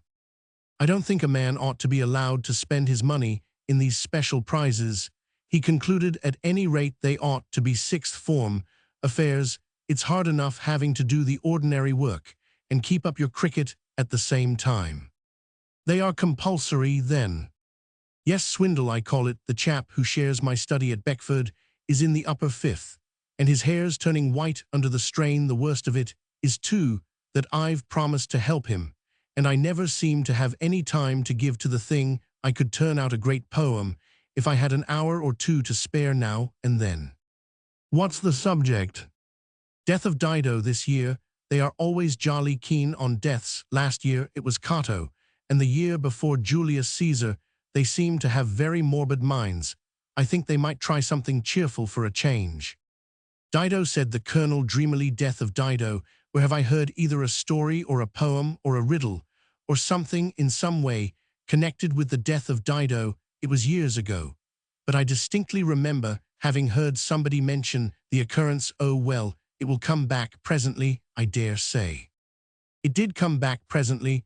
The story was this: a friend of Colonel Ashby's, one-time colonel of his regiment, to be exact, was an earnest student of everything in the literature of the country that dealt with sport. this gentleman happened to read in a publisher's list one day that a limited edition of The Dark Horse by a Mr. Arthur James was on sale and might be purchased from the publisher by all who were willing to spend half a guinea to that end. Well, old Matthews said the colonel sent off for this book, thought it must be a sporting novel, don't you know. I shall never forget his disappointment when he opened the parcel. It turned out to be a collection of poems. The Dark Horse and Other Studies in the Tragic was its full title. Matthews never had a soul for poetry, good or bad. The Dark Horse itself was about a knight in the Middle Ages. You know, great nonsense it was too. Matthews used to read me passages from time to time. When he gave up the regiment, he left me the book as a farewell gift. He said I was the only man he knew who really sympathized with him in the affair. I've got it still. It's in the library somewhere, if you care to look at it. What recalled it to my mind was your mention of Dido. The second poem was about the death of Dido. As far as I can remember, I'm no judge of poetry, but it didn't strike me as being very good. At the same time, you might pick up a hint or two from it. It ought to be in one of the two lower shelves on the right of the door as you go in, unless it has been taken away. That is not likely, though we are not very enthusiastic poetry readers here. Pringle thanked him for his information and went back to the stable-yard, where he lost the fourth test match by 16 runs owing to preoccupation. You can't play a yorker on the leg stump with a thin walking stick if your mind is occupied elsewhere, and the leg stump yorkers of James the Elder by a minute of the two Ashbys were achieving a growing reputation in Charchester cricket circles. One ought never, thought Pringle, to despise the gifts which fortune bestows on us, and this mention of an actual completed poem on the very subject which was in his mind was clearly a gift of fortune. How much better it would be to read thoughtfully through this poem and quarry out a set of verses from it suitable to Lorimer's needs, than to waste his brain tissues in trying to evolve something original from his own inner consciousness. Pringle objected strongly to any unnecessary waste of his brain tissues. Besides, the best poets borrowed Virgil. Did it Tennyson? Did it even Homer? We have it on the authority of Mr. Kipling. When he smote his blooming lyre, went and stole what he thought he might require. Why should Pringle of the schoolhouse refuse to follow in such illustrious footsteps? It was at this point that the guileful James delivered his insidious yorker, and the dull thud of the tennis ball on the board, which served as the wicket, told a listening world that Charchester had won the fourth test match, and that the scores were now 2-all. But Beckford's star was to ascend again. Pringle's mind was made up. He would read the printed poem that very night, and before retiring to rest, he would have Lorimer's verses complete and ready to be sent in for judgment to the examiner. But for the present, he would dismiss the matter from his mind and devote himself to polishing off the Charchester champions in the fifth and final test match. And in this he was successful, for just as the bell rang summoning the players in to a well-earned tea, a sweet forward drive from his walking stick crashed against the end wall, and Beckford had won the rubber. As the young batsman, undefeated to the last, reached the pavilion, said Pringle, getting into his coat, a prolonged and deafening salvo of cheers greeted him, his 23 not out compiled, as it was against the finest bowling Charchester could produce. And on a wicket that was always treacherous, there's a brick loose at the top end, was an effort unique in its heroism. "Oh, come on," said the defeated team. "If you have fluked a win," said James, "it's nothing much. Wait till next visiting Sunday." And the teams went in to tea. In the program which Pringle had mapped out for himself, he was to go to bed with his book at the highly respectable hour of 10, work till 11, and then go to sleep. But programs are notoriously subject to alterations. Pringle's was altered owing to a remark made immediately after dinner by John Ashby, who, desirous of retrieving the fallen fortunes of Charchester, offered to play Pringle 100 up at billiards, giving him 30. Now Pringle's ability in the realm of sport did not extend to billiards, but the human being who can hear unmoved a fellow human being offering him 30 start in a game of 100 has yet to be born. He accepted the challenge, and permission to play having been granted by the powers that were on the understanding that the cloth was not to be cut, and as few cues broken as possible, the game began, James acting as marker. There are doubtless ways by which a game of 100 up can be got through in less than 2 hours, but with Pringle and his opponent, desire outran performance. when the highest break on either side is 6, and the average break 2 matters progress, with more stateliness than speed at last, when the hands of the clock both pointed to the figure 11. Pringle, whose score had been at 98 since 10:30, found himself within 2 inches of his opponent's ball, which was tottering on the very edge of the pocket. He administered the coup de grace with the air of a John Roberts, and retired triumphant, while the Charchester representatives pointed out that as their score was at 7-4, they had really won a moral victory by 4 points, to which specious and unsportsmanlike piece of sophistry Pringle turned a deaf ear. It was now too late for any serious literary efforts. No bard can do without his sleep. Even Homer used to nod at times, so Pringle contented himself with reading through the poem, which consisted of some 30 lines, and copying the same down on a sheet of notepaper for future reference, after which he went to bed. In order to arrive at Beckford in time for morning school, he had to start from the house at 8 o'clock punctually. This left little time for poetical lights. The consequence was that when Lorimer, on the following afternoon, demanded the poem, as per contract, all that Pringle had to show was the copy which he had made of the poem in the book. There was a moment's suspense, while conscience and sheer wickedness fought the matter out inside him, and then conscience, which had started on the encounter, without enthusiasm, being obviously flabby and out of condition, threw up the sponge. "Here you are," said Pringle. "It's only a rough copy, but here it is." Lorimer perused it hastily. "But I say," he observed in surprised and awestruck tones, "this is rather good." It seemed to strike him as quite a novel idea. "Yes, not bad, is it? But it'll get the prize." "Oh, we shall have to prevent that somehow." He did not mention how, and Lorimer did not ask. "Well, anyhow," said Lorimer, "thanks awfully. I hope you've not fagged about it too much." "Oh no," said Pringle airily, "rather not. It's been no trouble at all." He thus, it will be noticed, concluded a painful and immoral scene by speaking perfect truth, a most gratifying reflection. 12. We, the undersigned. Norris kept his word with regard to the bishop's exclusion from the 11. The team which had beaten the Arbs had not had the benefit of his assistance, Lorimer appearing in his stead. Lorimer was a fast right-hand bowler, deadly in house matches or on a very bad wicket. He was the mainstay of the second 11 attack, and in an ordinary year would have been certain of his first 11 cap. This season, however, with Gosling Baines and the bishop, the school had been unusually strong, and Lorimer had had to wait. The non-appearance of his name on the notice board came as no surprise to Gethryn. He had had the advantage of listening to Norris' views on the subject. But when Marriott grasped the facts of the case, he went to Norris, and raved Norris, as is right and proper in the captain of a school team, when the wisdom of his actions is called into question, treated him with no respect whatever. "It's no good talking," he said, when Marriott had finished a brisk opening speech. "I know perfectly well what I am doing."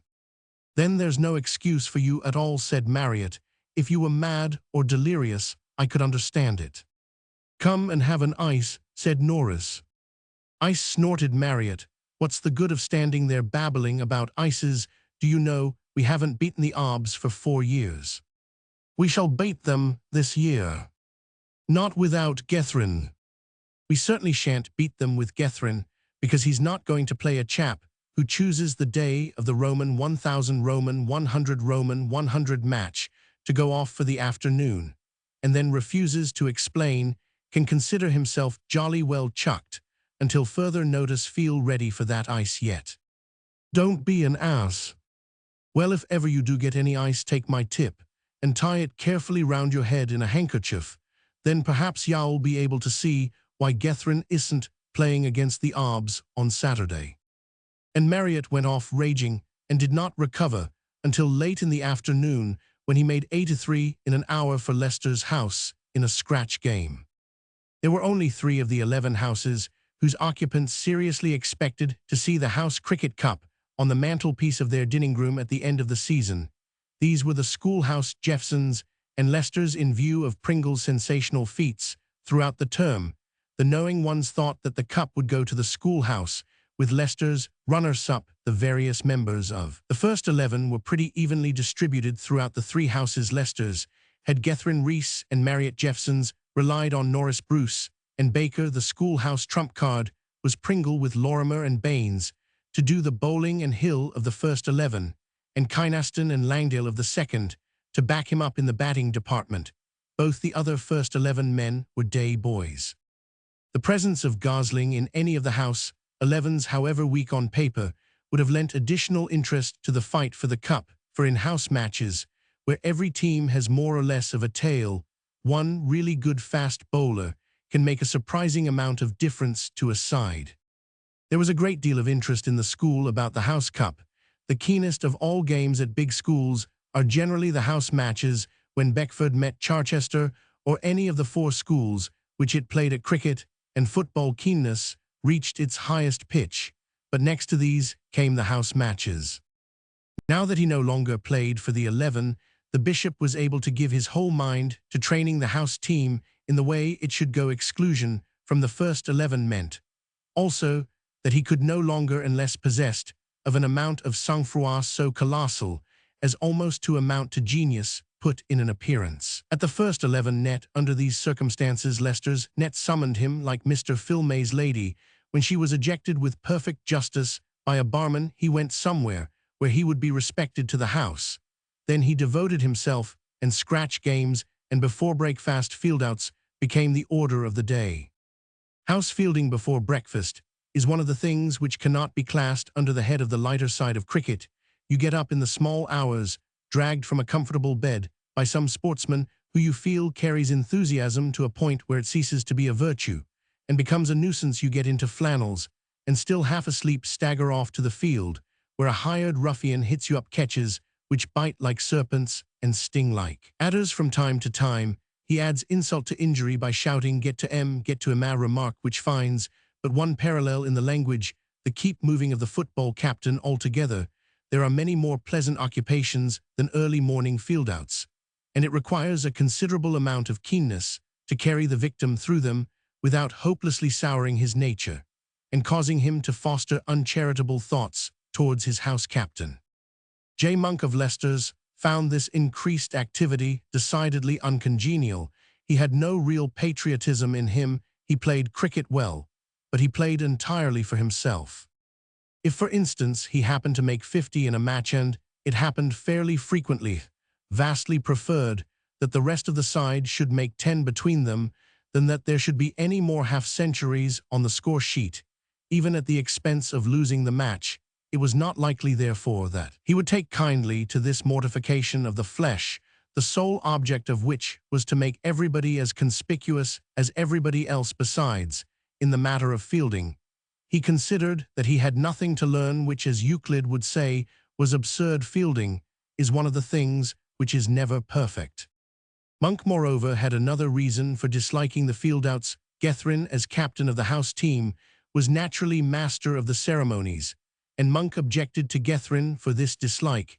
He had solid reasons. About a fortnight after the commencement of term, the bishop, going downstairs from his study one afternoon, was aware of what appeared to be a species of free fight going on in the doorway of the senior day-room.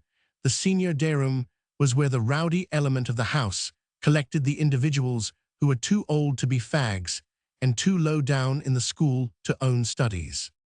Under ordinary circumstances, the bishop would probably have passed on without investigating the matter. A head of a house hates, above all things, to get a name for not minding his own business in unimportant matters. Such a reputation tells against him when he has to put his foot down over big things. To have invaded the senior day-room and stopped a conventional senior day-room rag would have been interfering with the most cherished rights of the citizens, the freedom which is the birthright of every Englishman, so to speak. But as he passed the door, which had just shut with a bang behind the free fighters, he heard Monk's voice inside, and immediately afterwards the voice of Danvers, and he stopped. In the first place, he reasoned within himself, if Monk and Danvers were doing anything, it was probably something wrong and ought to be stopped. Gethrin always had the feeling that it was his duty to go and see what Monk and Danvers were doing and tell them they mustn't. He had a profound belief in their irreclaimable villainy. In the second place, having studies of their own, they had no business to be in the senior day-room at all. It was contrary to the etiquette of the house for a study man to enter the senior day room, and as a rule the senior day room resented it, as to all appearances they were not resenting it.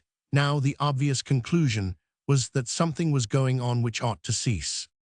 The bishop opened the door. Etiquette did not compel the head of the house to knock, the rule being that you knocked only at the doors of those senior to you in the house.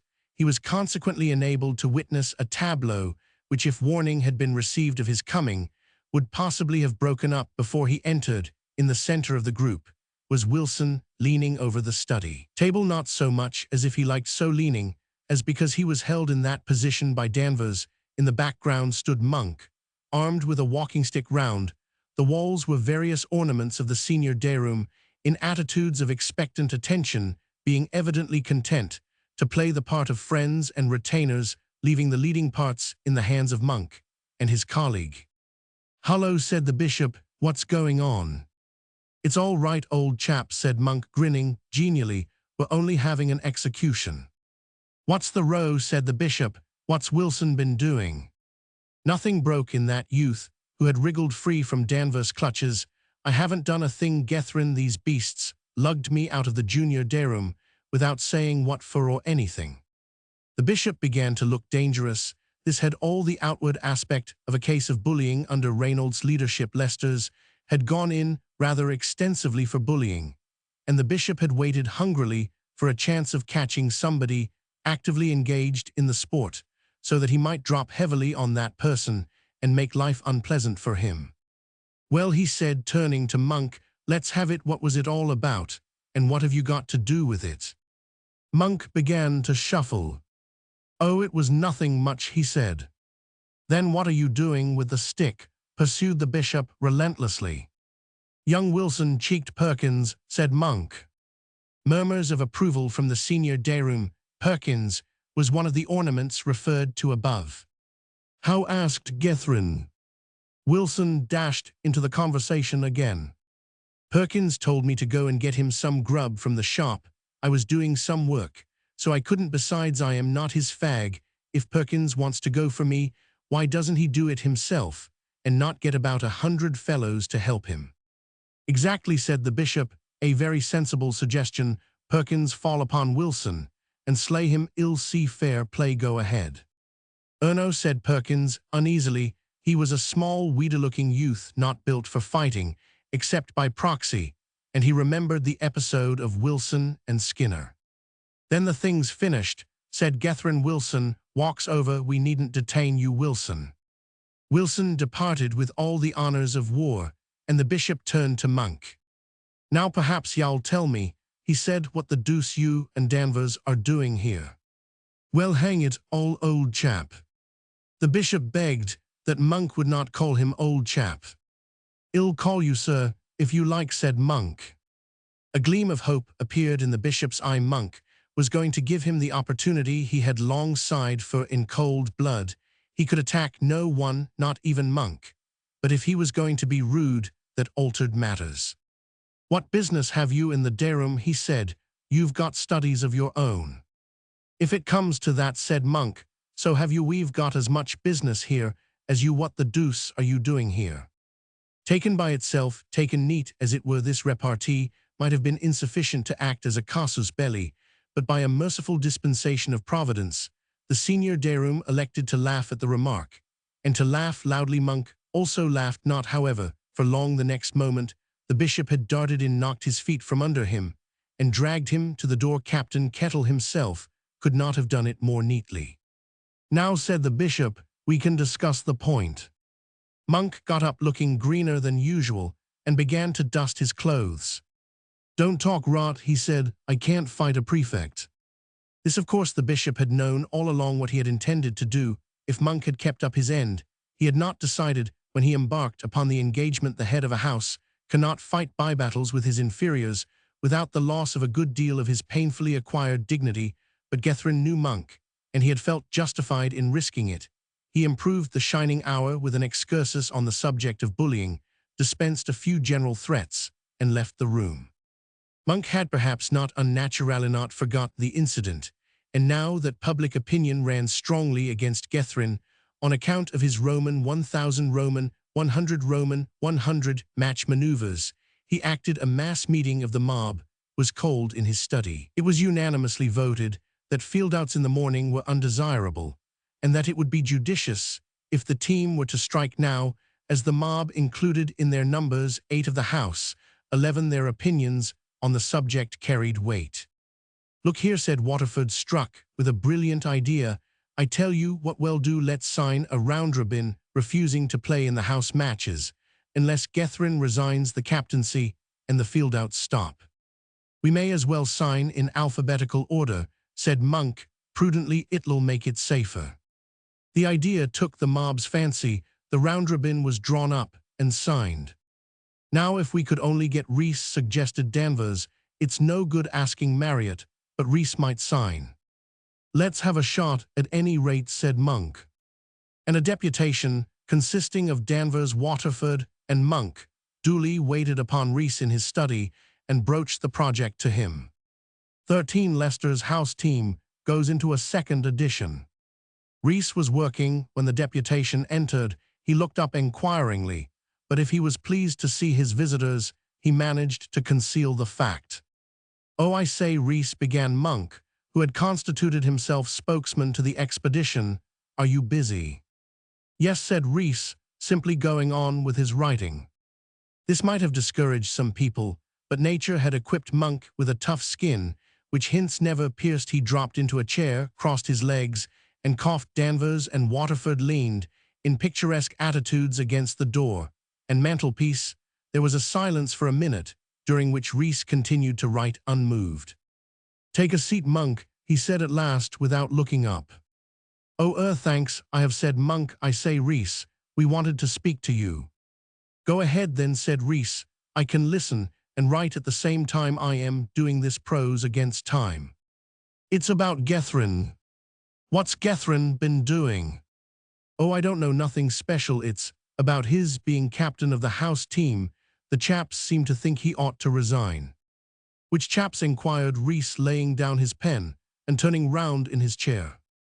"The rest of the team, you know." "Why don't they think he ought to be captain? The head of the house is always captain of the house team, unless he's too bad to be in it at all. Don't the chaps think Gethryn's good at cricket?" "Oh, he's good enough," said Monk. "It's more about this Roman 1000 Roman 100 Roman 100 match business. You know, his cutting off like that in the middle of the match. The chaps think the house ought to take some notice of it, express its disapproval, and that sort of thing." "And what do the chaps think of doing about it?" Monk inserted a hand in his breast pocket and drew forth the round robin. He straightened it out and passed it over to Reese. "We've drawn up this notice," he said, "and we came to see if you'd sign it. Nearly all the other chaps in the team have." Reese perused the document gravely, then he handed it back to its owner. "What rot," said he. "I don't think so at all," said Monk. "Nor do I," broke in Danvers, speaking for the first time. "What else can we do? We can't let a chap like Gethryn stick to the captaincy." "Why not? A cad like that?" "That's a matter of opinion. I don't suppose everyone thinks him a cad. I don't personally." "Well, anyway," asked Waterford, "are you going to sign?" "My good man, of course I'm not." "Do you mean to say you seriously intend to hand in that piffle to Gethryn?" "Rather," said Monk. "Then y'all be making fools of yourselves. I'll tell you exactly what'll happen. If you care to know, Gethryn will read this rot and simply cut everybody whose name appears on the list out of the house team. I don't know if you're aware of it, but there are several other fellows besides you in the house. And if you come to think of it, you aren't so awfully good. You 3 are in the second. The other 5 haven't got colors at all." "Anyhow, we're all in the house team," said Monk. "Don't let that worry you," said Reese. "You won't be long if you show Gethryn that interesting document. Anything else I can do for you?" "No thanks," said Monk, and the deputation retired. When they had gone, Reese made his way to the bishop's study. It was not likely that the deputation would deliver their ultimatum until late at night, when the study would be empty. From what Reese knew of Monk, he judged that it would be pleasanter to him to leave the document where the bishop could find it in the morning. Rather than run the risks that might attend a personal interview, there was time, therefore, to let Gethryn know what was going to happen, so that he might not be surprised into doing anything rash, such as resigning the captaincy, for example. Not that Rhys thought it likely that he would, but it was better to take no risks. Both Marriott and Gethryn were in the study when he arrived. "Hullo, Rhys," said Marriott. "Come in and take several seats. Have a biscuit, have two, have a good many." Rhys helped himself and gave them a brief description of the late interview. "I'm not surprised," said Gethryn. "I thought Monk would be getting at me somehow soon. I shall have to slay that chap someday. What ought I to do you think?" "My dear chap," said Marriott, "there's only one thing you can do: cut the lot of them out of the team and fill up with substitutes." Rhys nodded approval. "Of course that's what you must do. As a matter of fact, I told them you would. I've given you a reputation. You must live up to it. Besides," continued Marriott, "after all, it isn't such a crusher when you come to think of it. Only 4 of them are really certainties for their places: Monk, Danvers, Waterford, and Saunders. The rest are simply tale." Rhys nodded again. "Great minds think alike. Exactly what I told them, only they wouldn't listen." "Well, whom do you suggest instead of them? Some of the kids are jolly keen and all that, but they wouldn't be much good against Baines and Lorimer, for instance." "If I were you," said Marriott, "I shouldn't think about their batting at all. I should go simply for fielding. With a good fielding side, we ought to have quite a decent chance. There's no earthly reason why you and Rhys shouldn't put on enough for the first wicket to win all the matches. It's been done before. Don't you remember the schoolhouse getting the cup 4 years ago? When Twiss was captain, they had nobody who was any earthly good except Twiss and Birch, and those two used to make about 150 between them in every match. Besides, some of the kids can bat rather well. Wilson, for one, he can bowl too." "Yes," said the bishop. "All right, stick down Wilson. Who else? Gregson isn't bad. He can field in the slips, which is more than a good many chaps can." "Gregson's good," said Rhys. "Put him down. That makes 5. You might have young Lee in too. I've seen him play like a book at his form, net once or twice.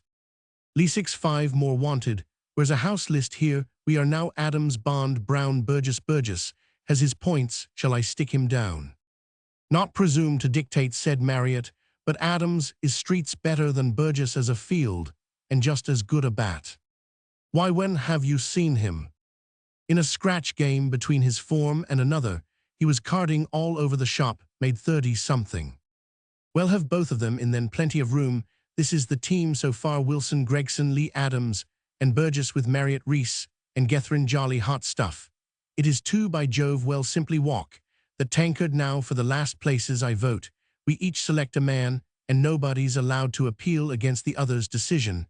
I lead off with Crowenshaw. Good name, Crowenshaw. Look well on a score sheet." "Heave us the list," said Marriott. "Thanks, my dear sir. There's only one man in the running at all, which his name's Chamberlain. Shove down Joseph, and don't let me hear anyone breathe a word against him. Come on, Rhys, let's have your man. I bet Rhys selects some weird rotter." Rhys pondered. "Carstairs," he said. "Oh, my very dear Sir Carstairs." "All criticism barred," said the bishop. "Sorry, by the way, what house are we drawn against in the first round?" "Webster's." "Ripping. We can smash Webster's. They've got nobody. It'll be rather a good thing having an easy time in our first game. We shall be able to get some idea about the team's play. I shouldn't think we could possibly get beaten by Webster's." There was a knock at the door. Wilson came in with a request that he might fetch a book that he had left in the study. "Oh, Wilson, just the man I wanted to see," said the bishop. "Wilson, you're playing against Webster's next week." "By Jove," said Wilson, "am I really?" He had spent days in working out on little slips of paper during school his exact chances of getting a place in the house team. Recently, however, he had almost ceased to hope. He had reckoned on at least 8 of the senior study being chosen before him. "Yes," said the bishop, "you must buck up, practice fielding every minute of your spare time. Anybody'll hit you up catches if you ask them." "Right," said Wilson, "I will." All right, then go and tell Lay that I want to see him. Lee, said the bishop, when that worthy appeared. I wanted to see you to tell you you're playing for the house against Webster's, thought you might like to know. By Jove, said Lee, am I really? Yes, buck up with your fielding. Right, said Lee. That's all. If you're going downstairs, you might tell Adams to come up. For a quarter of an hour, the bishop interviewed the junior members of his team and impressed on each of them the absolute necessity of bucking up with his fielding, and each of them protested that the matter should receive his best consideration. Well, they're keen enough anyway, said Marriott, as the door closed behind Carstairs, the last of the new recruits. And that's the great thing, hullo, who's that? I thought you had worked through the lot. Come in. A small form appeared in the doorway carrying in its right hand a neatly folded note. Monk told me to give you this, Gethren. Half a second, said the bishop, as the youth made for the door. There may be an answer. Monk said there wouldn't be one. Oh no, it's all right, there isn't an answer. The door closed, the bishop laughed and threw the note over to Reese. Recognize it? Reese examined the paper. It's a fair copy. The one Monk showed me was rather smudged. I suppose they thought you might be hurt if you got an inky, round-robin, considerate chap, Monk. Let's have a look, said Marriott. By Jove, I say, listen to this bit, like Macaulay, isn't it? He read extracts from the ultimatum. Let's have it, said Gethren, stretching out a hand. Not much. I am going to keep it and have it framed. All right, I am going down now to put up the list. When he had returned to the study, Monk and Danvers came quietly downstairs to look at the notice board. It was dark in the passage, and Monk had to strike a light before he could see to read. By George, he said, as the match flared up, Reese was right, he has. Well, there's one consolation, commented Danvers viciously. They can't possibly get that cup now. They'll have to put us in again soon, you see, if they don't. Yes, said Monk doubtfully. 14 Norris takes a short holiday. It's all rot, observed Pringle, to say that they haven't a chance because they have. He and Lorimer were passing through the cricket field on their way back from an early morning visit to the baths, and had stopped to look at Leicester's house team, revised version, taking its daily hour of fielding practice. They watched the performance keenly and critically as spies in an enemy's camp. Who said they hadn't a chance? Said Lorimer. I didn't. Oh, everybody, the chaps call them the kindergarten, and the kids' happy league, and things of that sort. Rot, I call it. They seem to forget that you only want 2 or 3 really good men in a team. If the rest can field, look at our crowd. They've all either got their colors or else are just outside the teams, and I swear you can't rely on one of them to hold the merest sitter right into his hands. On the subject of fielding in general and catching in particular, Pringle was feeling rather sore in the match, which his house had just won against Brownings. He had put himself on to bowl in the second innings. He was one of those bowlers who managed to capture from 6 to 10 wickets in the course of a season, and the occasions on which he bowled really well were few. On this occasion he had bowled excellently, and it had annoyed him when 5 catches, 5 soft, gentle catches, were missed off him in the course of 4 overs, as he watched the crisp, clean fielding which was shown by the very smallest of Leicester's small tail. He felt that he would rather have any of that despised 8 on his side than any of the schoolhouse lights, except Baines and Lorimer. Our lot's all right, really, said Lorimer, in answer to Pringle's sweeping condemnation. Everybody has his off days. They'll be all right next match. Doubt it, replied Pringle. It's all very well for you bowl to hit the sticks. I don't now. Just watch these kids for a moment. Now look, no, he couldn't have got to that. Wait a second now.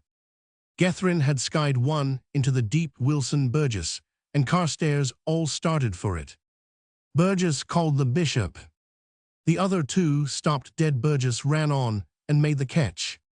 Now there you are, said Pringle, pointing his moral. See how those 2 kids stopped when Gethren called. If that had happened in one of our matches, you'd have had half a dozen men rotting about underneath the ball and getting in one another's way, and then probably winding up by everybody leaving the catch to everybody else. Oh, come on, said Lorimer. You're getting morbid, why the dickens didn't you think of having our fellows out for fielding practice if you're so keen on it? They wouldn't have come when a chap gets colours. He seems to think he's bought the place. You can't drag a second 11 man out of his bed before breakfast to improve his fielding. He thinks it can't be improved. They're a heartbreaking crew. Good, said Lorimer. I suppose that includes me. No, you're a model man. I have seen you hold a catch now and then. Thanks. Oh, I say, I gave in the poem yesterday. I hope the deuce it won't get the prize. I hope they won't spot either that I didn't write the thing. Not a chance, said Pringle complacently. You're all right, don't you worry yourself. Webster's, against whom Leicester's had been drawn in the opening round of the house matches, had 3 men in their team, and only 3 who knew how to hold a bat. It was the slackest house in the school, and always had been. It did not cause any overwhelming surprise accordingly when Leicester's beat them without fatigue by an innings, and 121 runs. Webster's won the toss and made 35 for Leicester's. Rees and Gethrin scored 50 and 62 respectively, and Marriott 53 not out. They then, with 2 wickets down, declared and rattled Webster's out for 70. The public, which had had its eye on the team in order to see how its tail was likely to shape, was disappointed. The only definite fact that could be gleaned from the match was that the junior members of the team were not to be despised in the field. The early morning fieldouts had had their effect. Adams especially shone, while Wilson at cover and Burgess in the deep recalled Jessup and Tildesley. The school made a note of the fact, so did the bishop. He summoned the 8 juniors seriatim to his study and administered much praise, coupled with the news that fielding before breakfast would go on as usual. Leicester's had drawn against Jeffson's in the second round. Norris lot had beaten Cook's by, curiously enough, almost exactly the same margin as that by which Leicester's had defeated Webster's. It was generally considered that this match would decide Leicester's chances for the cup if they could beat a really hot team like Jeffson's. It was reasonable to suppose that they would do the same to the rest of the houses, though the schoolhouse would have to be reckoned with. But the schoolhouse, as Pringle had observed, was weak in the field. It was not a coherent team. Individually, its members were good, but they did not play together as Leicester's Roman 999. But the majority of the school did not think seriously of their chances, except for Pringle, who, as has been mentioned before, always made a point of thinking differently from everyone else. No one really believed that they would win the cup or even appear in the final. How could a team whose tale began at the fall of the second wicket defeat teams which, like the schoolhouse, had no real tale at all? Norris supported this view. It was for this reason that, when at breakfast on the day on which Jeffson's were due to play Leicester's, he received an invitation from one of his many uncles to spend a weekend at his house. He decided to accept it. This uncle was a man of wealth. After winning 2 fortunes on the stock exchange and losing them both, he had at length amassed a third, with which he retired in triumph to the country, leaving Throgmorton Street to exist as best it could without him. He had bought a showplace at a village which lay 20 miles by rail to the east of Beckford, and it had always been Norris' wish to see this showplace a house which was said to combine the hoariest of antiquity with a variety of modern comforts. Merely to pay a flying visit there would be good, but his uncle held out an additional attraction. If Norris could catch the 140 from Horton, he would arrive just in time to take part in a cricket match, that day being the day of the annual encounter with the neighbouring village of Pudford. The rector of Pudford, the opposition captain, so wrote Norris' uncle, had by underhand means lured down 3 really decent players from Oxford, not Blues but almost, who had come to the village ostensibly to read classics with him as their coach, but in reality for the sole purpose of snatching from Little Bindleberry, his own village, the laurels they had so nobly earned the year before. He had heard that Norris was captaining the Beckford team this year, and had an average of 38.032, so would he come and make 38.032 for Little Bindleberry. This, thought Norris, is fame. This is where I spread myself. I must be in this at any price. He showed the letter to Bacon. What a pity, said Bacon. What's a pity? That you won't be able to go. It seems rather a catch. Can't go, said Norris. My dear sir, you're talking through your hat. Think I'm going to refuse an invitation like this? Not if I know it. I am going to toddle off to Jeffson, get an exit, and catch that 140, and if I don't paralyze the Pudford bowling, I'll shoot myself. But the house match Leicester's this afternoon, gurgled the amazed Baker. Oh, hang Leicester's, surely the rest of you can lick the kids' happy league without my help. If you can't, you ought to be ashamed of yourselves. I've chosen you a wicket with my own hands fit to play a test match on. Of course we ought to lick them, but you can never tell at cricket what's going to happen. We oughtn't to run any risks when we've got such a good chance of winning the pot. Why, it's centuries since we won the pot, don't you go. I must, man, it's the chance of a lifetime. Baker tried another method of attack. Besides, he said, you don't suppose Jeffson'll let you off to play in a beastly little village game when there's a house match on. He must never know, hissed Norris, after the manner of the Surreysside villain. He's certain to ask why you want to get off so early. I shall tell him my uncle particularly wishes me to come early. Suppose he asks why. I shall say I can't possibly imagine. Oh well, if you're going to tell lies. Not at all, merely a diplomatic evasion. I am not bound to go and sob out my secrets on Jeffson's waistcoat. Baker gave up the struggle with a sniff. Norris went to Mr. Jeffson and got leave to spend the weekend at his uncle's. The interview went without a hitch, as Norris had prophesied. You will miss the house match, Norris, then said Mr. Jeffson. I am afraid so, sir, but Mr. Leicester's are very weak. Roman 1000 Rees, Marriott and Gethrin are a good beginning. Yes, sir, but they've got nobody else. Their tale starts after those three. Very well, but it seems a pity. Thank you, sir, said Norris, wisely refraining from discussing the matter. He had got his exit, which was what he had come for. In all the annals of Pudford and Little Bindleberry cricket, there had never been such a match as that year's. The rector of Pudford and his 3 Oxford experts performed prodigies with the bat, prodigies, that is to say, judged from the standpoint of ordinary Pudford scoring, where double figures were the exception rather than the rule. The rector, an elderly, benevolent-looking gentleman, played with astounding caution and still more remarkable luck for 17 finally, after he had been in an hour and 10 minutes mid-on, accepted the 8th easy chance offered to him, and the ecclesiastic had to retire. The 3 varsity men knocked up 100 between them, and the complete total was no less than 134. Then came the sensation of the day. After 3 wickets had fallen for 10 runs, Norris and the Little Bindleberry curate and old Cantab stayed together and knocked off the deficit. Norris' contribution of 78 not out was for many a day the sole topic of conversation over the evening pewter at the Little Bindleberry Arms. A non-enthusiast who tried on one occasion to introduce the topic of Farmer Giles Grey Pig found himself the most unpopular man in the village.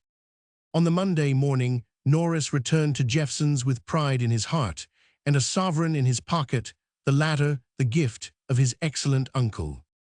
He had freely admitted to himself a good time. His uncle had done him well, exceedingly well, and he looked forward to going to the showplace again in the near future. In the meantime, he felt a languid desire to know how the house match was going on. They must almost have finished the first innings, he thought, unless Jeffson's had run up a very big score and kept their opponents in the field all the afternoon.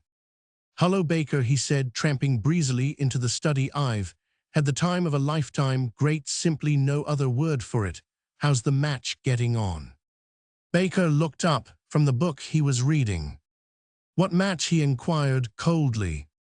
"House match, of course, you lunatic. What match did you think I meant? How's it going on?" "It's not going on," said Baker. "It's stopped." "You needn't be a funny goat," said Norris complainingly. "You know what I mean. What happened on Saturday?" "They won the toss," began Baker slowly. "Yes, and went in and made 120. Good, I told you they were no use. 120's rotten. Then we went in and made 21. 121.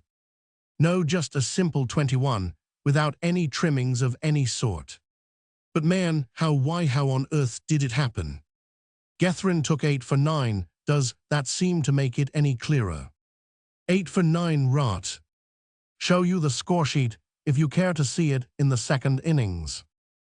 Oh, you began a second innings. Yes, we also finished it. We scored rather freely in the second innings. 10 was on the board before the fifth wicket fell in the end. We fairly collared the bowling and ran up a total of 48. Norris took a seat and tried to grapple with the situation. 48, look here, Baker, swear you're not ragging. Baker took a green scoring book from the shelf and passed it to him. Look for yourself, he said. Norris looked. He looked long and earnestly, then he handed the book back. Then they've won, he said blankly. How do you guess these things, observed Baker, with some bitterness. Well, you are a crew, said Norris, getting out for 21, and 48 I see. Gethrin got 9 for 30 in the second innings. He seems to have been on the spot. I suppose the wicket suited him. If you can call it a wicket next time, you specially select a pitch for the house to play on. I wish you'd hunt up something with some slight pretensions to decency. Why, what was wrong with the pitch? It was a bit worn, that was all. If, said Baker, you call having holes 3 inches deep just where every ball pitches being a bit worn, I suppose it was. Anyhow, it would have been almost as well, don't you think, if you'd stopped and played for the house, instead of going off to your rotten village match. You were sick enough when Gethrin went off in the Roman 1000 Roman 100 Roman 100 match. Oh, curse, said Norris. For he had been hoping against hope that the parallel nature of the two incidents would be less apparent to other people than it was to himself. And so it came about that Leicester's passed successfully through the first 2 rounds and soared into the dizzy heights of the semi-final. 15 versus Charchester at Charchester. From the fact that he had left his team so basely in the lurch on the day of an important match, a casual observer might have imagined that Norris did not really care very much whether his house won the cup or not. But this was not the case in reality. The success of Jeffson's was a very important matter to him. A sudden whim had induced him to accept his uncle's invitation, but now that that acceptance had such disastrous results, he felt inclined to hire a sturdy menial by the hour to kick him till he felt better. To a person in such a frame of mind, there are 3 methods of consolation. He can commit suicide, he can take to drink, or he can occupy his mind with other matters and cure himself by fixing his attention steadily on some object and devoting his whole energies to the acquisition of the same. Norris chose the last method on the Saturday week. Following his performance for Little Bindleberry, the Beckford 11 was due to journey to Charchester to play the return match against that school on their opponent's ground, and Norris resolved that that match should be won for the next week. The team practiced assiduously, those members of it who were not playing in house matches, spending every afternoon at the nets. The treatment was not without its effect. The team had been a good one before now. Every one of the 11 seemed to be at the very summit of his powers. New and hitherto unsuspected strokes began to be developed, leg glances, which recalled the Hove and Ranjitsinji late cuts of palertical brilliance. In short, all nature may be said to have smiled, and by the end of the week Norris was beginning to be almost cheerful once more. And then on the Monday before the match, Samuel Wilberforce Gosling came to school with his right arm in a sling. Norris met him at the school gates, rubbed his eyes to see whether it was not after all some horrid optical illusion, and finally, when the stern truth came home to him, almost swooned with anguish. What, how, why? He inquired lucidly. The injured Samuel smiled feebly. I am fearfully sorry, Norris, he said. Don't say you can't play on Saturday, moaned Norris. Frightfully sorry, I know it's a bit of a sickener, but I don't see how I can really. The doctor says I shan't be able to play for a couple of weeks. Now that the blow had definitely fallen, Norris was sufficiently himself again to be able to inquire into the matter. How on earth did you do it? How did it happen? Gosling looked guiltier than ever.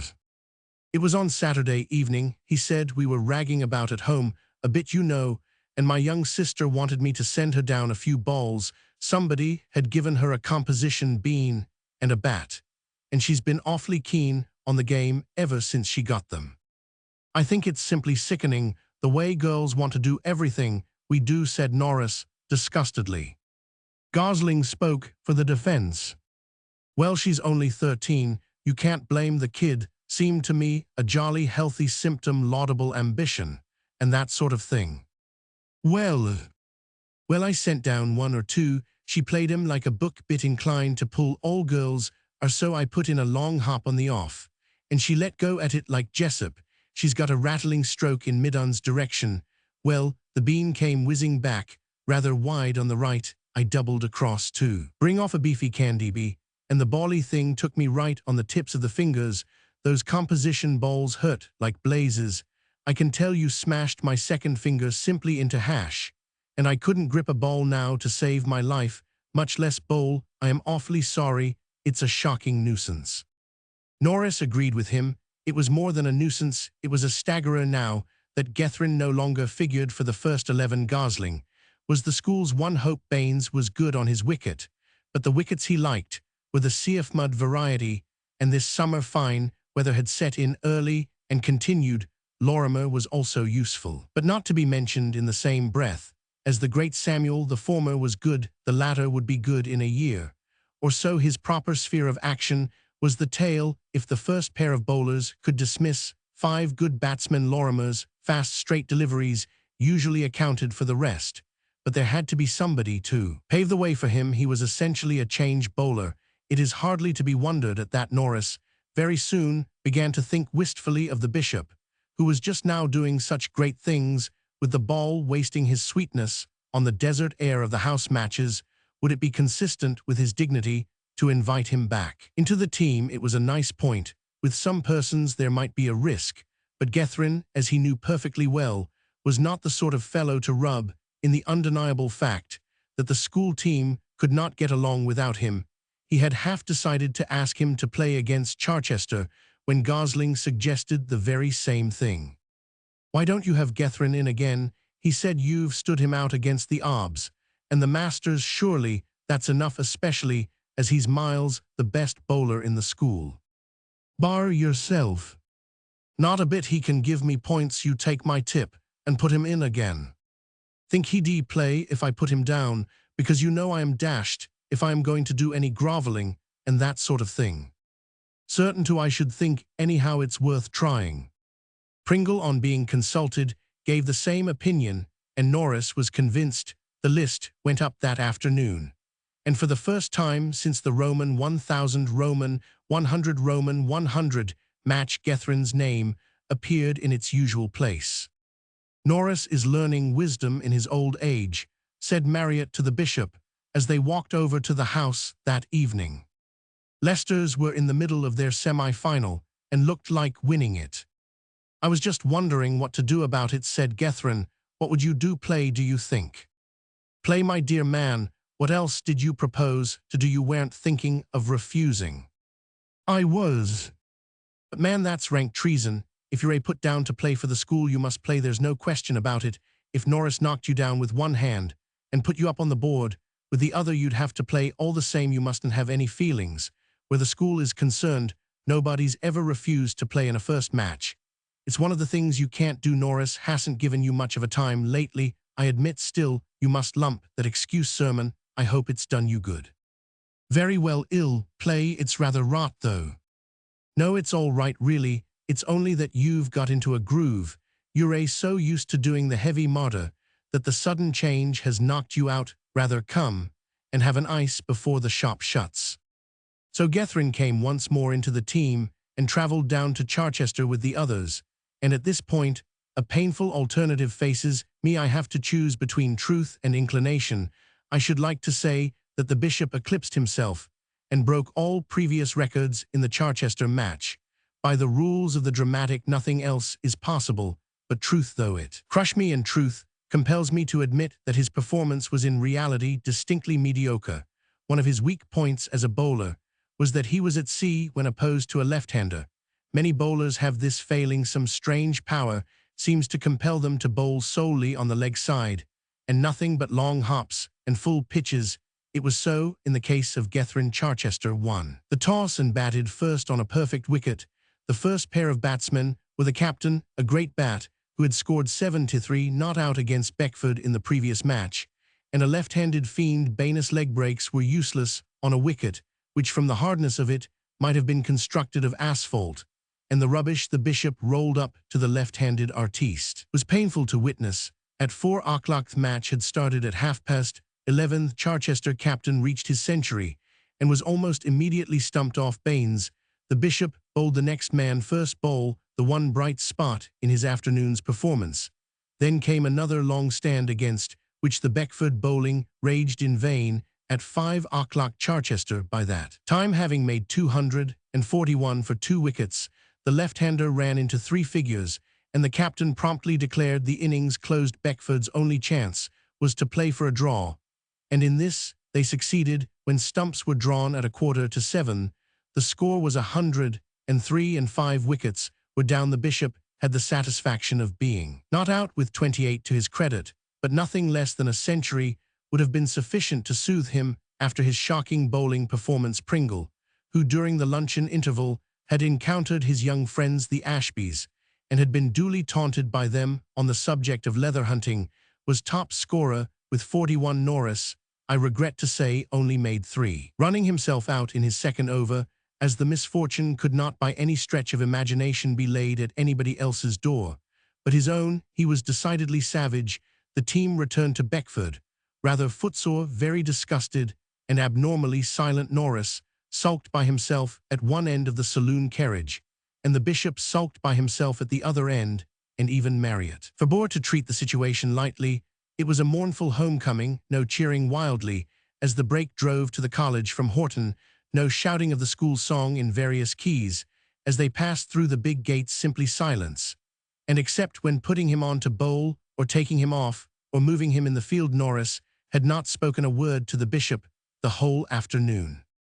It was shortly after this disaster that Mr. Mortimer Wells came to stay with the headmaster. Mr. Mortimer Wells was a brilliant and superior young man who was at some pains to be a cynic. He was an old pupil of the Head's in the days before he had succeeded to the rule of Beckford. He had the reputation of being a ripe scholar, and to him had been deputed the task of judging the poetical outbursts of the bards of the upper fifth, with the object of awarding to the most deservinger, perhaps to the least undeserving, handsome prize bequeathed by his open-handed highness, the Rajah of Seltzerpur. This gentleman sat with his legs stretched beneath the headmaster's generous table. Dinner had come to an end, and a cup of coffee, acting in cooperation with several glasses of port and an excellent cigar, had inspired him to hold forth on the subject of poetry prizes. He held forth. The poetry prize system, said Height, is astonishing. What nonsense! A man ordinarily intelligent will talk after dinner on exactly the same principle as those penny-th slot machines that you see at stations. You insert your penny, you set your prize subject. In the former case you hope for wax vestas, and you get butterscotch. In the latter you hope for something at least readable, and you get the most complete, terrible, uninspired twaddle that was ever written on paper. The boy mind her, the ash of his cigar fell off onto his waistcoat. Merely boy mind is incapable of poetry. From which speech the shrewd reader will infer that Mr. Mortimer Wells was something of a prig, and perhaps altogether shrewd reader, you're right. Mr. Lorry, the master of the Sixth, who had been asked to dinner to meet the great man, disagreed as a matter of principle. He was one of those men who will take up a cause from pure love of argument. I think you're wrong, sir. I am perfectly convinced you're wrong. Mr. Wells smiled in his superior way, as if to say that it was a pity that Mr. Lorry was so foolish, but that perhaps he could not help it. Ah, he said, but you have not had to wade through over 30 of these gems in a single week. I can assure you your views would undergo a change if you could go through what I have. Let me read you a selection. If that does not convert you, nothing will. If you will excuse me for a moment, Beckett, I will leave the groaning board and fetch the manuscripts. He left the room and returned with a pile of paper, which he deposited in front of him on the table. Now, he said, selecting the topmost manuscript, I will take no unfair advantage. I will read you the very pick of the bunch. None of the other poems come within a long way of this. It is a case of eclipse first, and the rest know where the author, the gifted author, is a boy of the name of Lorimer, whom I congratulate on taking the Rogers Prize. I drain this cup of coffee to him. Are you ready now then? He cleared his throat. 16. A disputed authorship. One moment, said Mr. Lorry. Might I ask, what is the subject of the poem? Death of Dido, said the headmaster. Good, hackneyed evergreen subject, mellow, with years go on Wells. Mr. Wells began. Queen of Tyre, ancient Tyre. Whilom mistress of the wave. Mr. Lorry, who had sunk back into the recesses of his chair, in an attitude of attentive repose, sat up suddenly with a start. What, he cried. Hullo, said Mr. Wells, has the beauty of the work come home to you already? You notice, he said, as he repeated the couplet, that flaws begin to appear in the gem right from the start. It was rash of Master Lorimer to attempt such a difficult meter, plucky. But rash, he should have stuck to blank verse tire. You notice 2 syllables to rhyme with deny her in line 3. What did fortune ere deny her? Were not all her warriors brave? That last line seems to me distinctly weak. I don't know how it strikes you. You're a hypocritical, Wells, said the head. Now, for a boy, I consider that a very good beginning. What do you say, Lorry? Oh, I think I am hardly a judge. To resume, said Mr. Mortimer Wells. He resumed, and ran through the remaining verses of the poem, with comments. When he had finished, he remarked that in his opinion, a whiff of fresh air would not hurt him. If the headmaster would excuse him, he would select another of those excellent cigars, and smoke it out of doors. By all means, said the head. I think I won't join you myself, but perhaps Lorry will. No, thank you, I think I will remain. Yes, I think I will remain.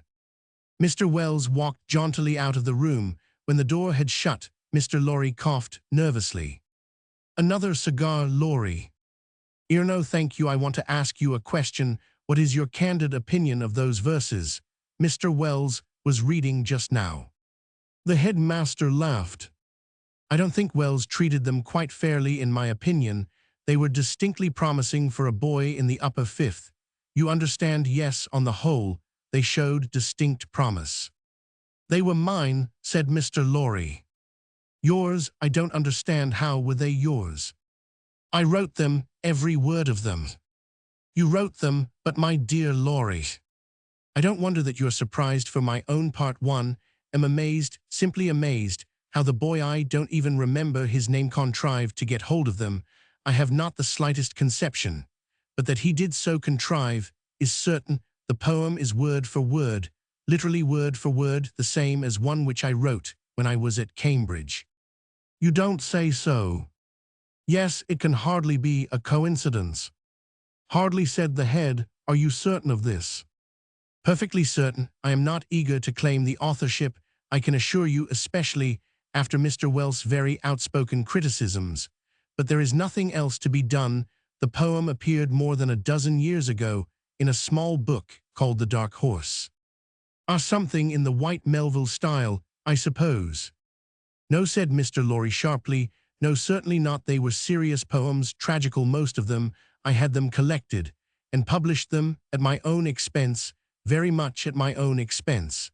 I used a pseudonym, I am thankful to say. As far as I could ascertain, the total sale amounted to 8 copies. I have never felt the very slightest inclination to repeat the performance. But how this boy managed to see the book is more than I can explain. He can hardly have bought it. The price was half a guinea, and there is certainly no copy in the school library. The thing is a mystery. A mystery that must be solved, said the headmaster.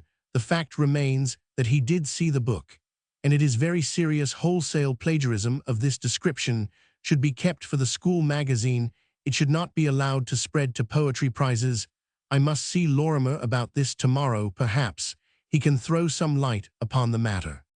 When in the course of morning school next day, the school porter entered the upper 5th form room and informed Mr. Sims, who was engaged in trying to drive the beauties of Plautus' colloquial style into the upper 5th brain, that the headmaster wished to see Lorimer. Lorimer's conscience was so abnormally good that for the life of him he could not think why he had been sent for.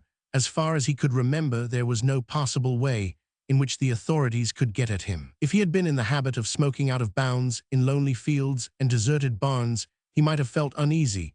But whatever his failings, that was not one of them. It could not be anything about bounds, because he had been so busy with cricket that he had had no time to break them. This term, he walked into the presence glowing with conscious rectitude, and no sooner was he inside than the headmaster, with 3 simple words, took every particle of starch out of his anatomy. "Sit down, Lorimer," he said.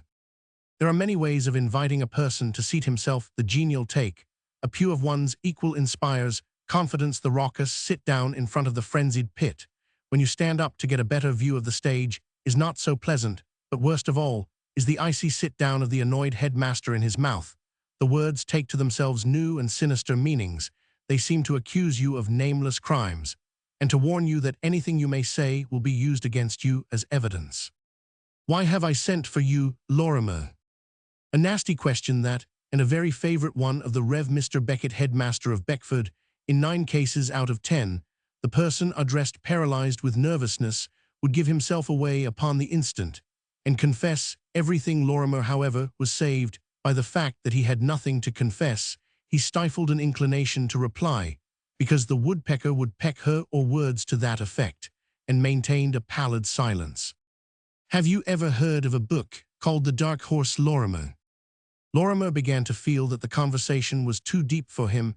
After opening in the conventional "Judget hen placed thebla cape" in his head manner, his assailant had suddenly begun to babble lightly of sporting literature. He began to entertain doubts of the headmaster's sanity.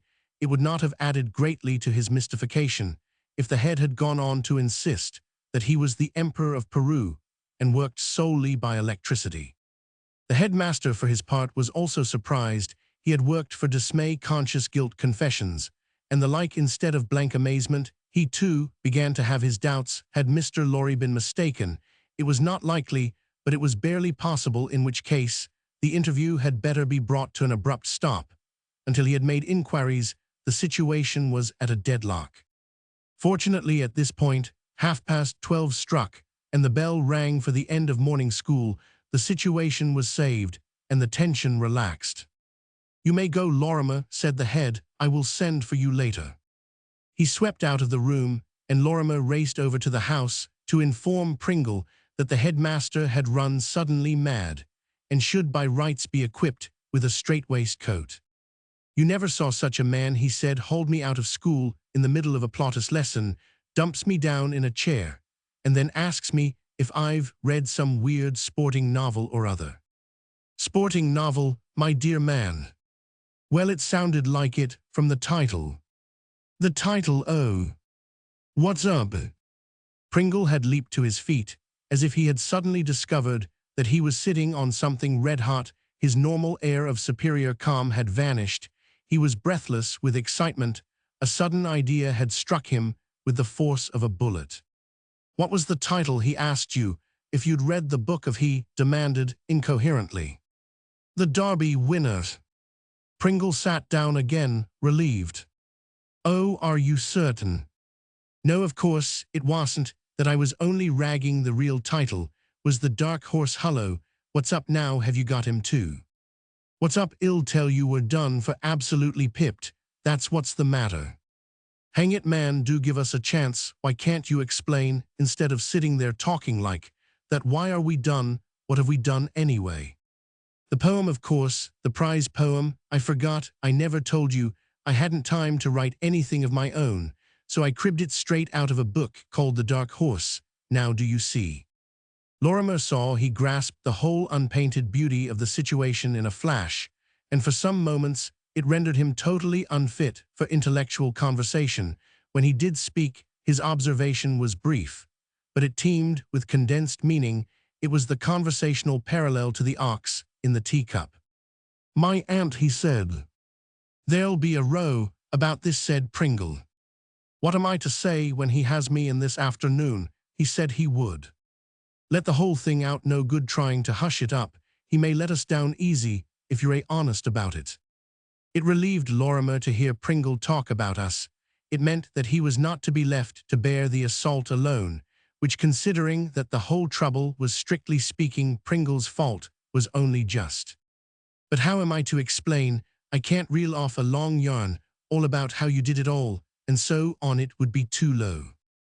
I know, said Pringle, I've got it. Look here, on your way to the old man's room, you pass the removed door. Well, when you pass, drop some money. I'll be certain to hear it, as I sit next the door, and then I'll ask to leave the room, and we'll go up together. Good man, Pringle, you're a genius, thanks awfully. But as it happened, this crafty scheme was not found necessary. The blow did not fall till after lockup. Lorimer being in the headmaster's house, it was possible to interview him without the fuss and advertisement inseparable from ascending for during school. Just as he was beginning his night work, the butler came with a message that he was wanted in the headmaster's part of the house. It was only Mr. Lorimer, as the master wished to see, said the butler, as Pringle rose to accompany his companion in crime. That's all right, said Pringle, the headmaster's always glad to see me. I've got a standing invitation, hell understand. At first, when he saw two where he had only sent for one, the headmaster did not understand at all, and said so he had prepared to annihilate Lorimer hip and thigh, for he was now convinced that his blank astonishment at the mention of the dark horse during their previous interview had been, in the words of the bard, a mere veneer, a while of guile, since the morning he had seen Mr. Lorry again, and had with his own eyes compared the two poems, the printed and the written, the author, by special request, having hunted up a copy of that valuable work, The Dark Horse, from the depths of a cupboard in his rooms. His astonishment melted before Pringle's explanation, which was brief and clear, and gave way to righteous wrath in well-chosen terms. He harangued the two criminals. Finally, he perorated. There is only one point which tells in your favor. You have not attempted concealment. Pringle nudged Lorimer surreptitiously at this. And I may add that I believe that, as you say, you did not desire actually to win the prize by underhand means. But I cannot overlook such an offense. It is serious, most serious. You will both of you go into extra lesson for the remaining Saturdays of the term. Extra lesson meant that instead of taking a half-holiday on Saturday like an ordinary law-abiding individual, you treated the day as if it were a full school day, and worked from 2 till 4 under the eye of the headmaster, taking into consideration everything. The punishment was not an extraordinarily severe one, for there were only 2 more Saturdays to the end of term, and the sentence made no mention of the Wednesday half-holidays. But in effect it was serious indeed.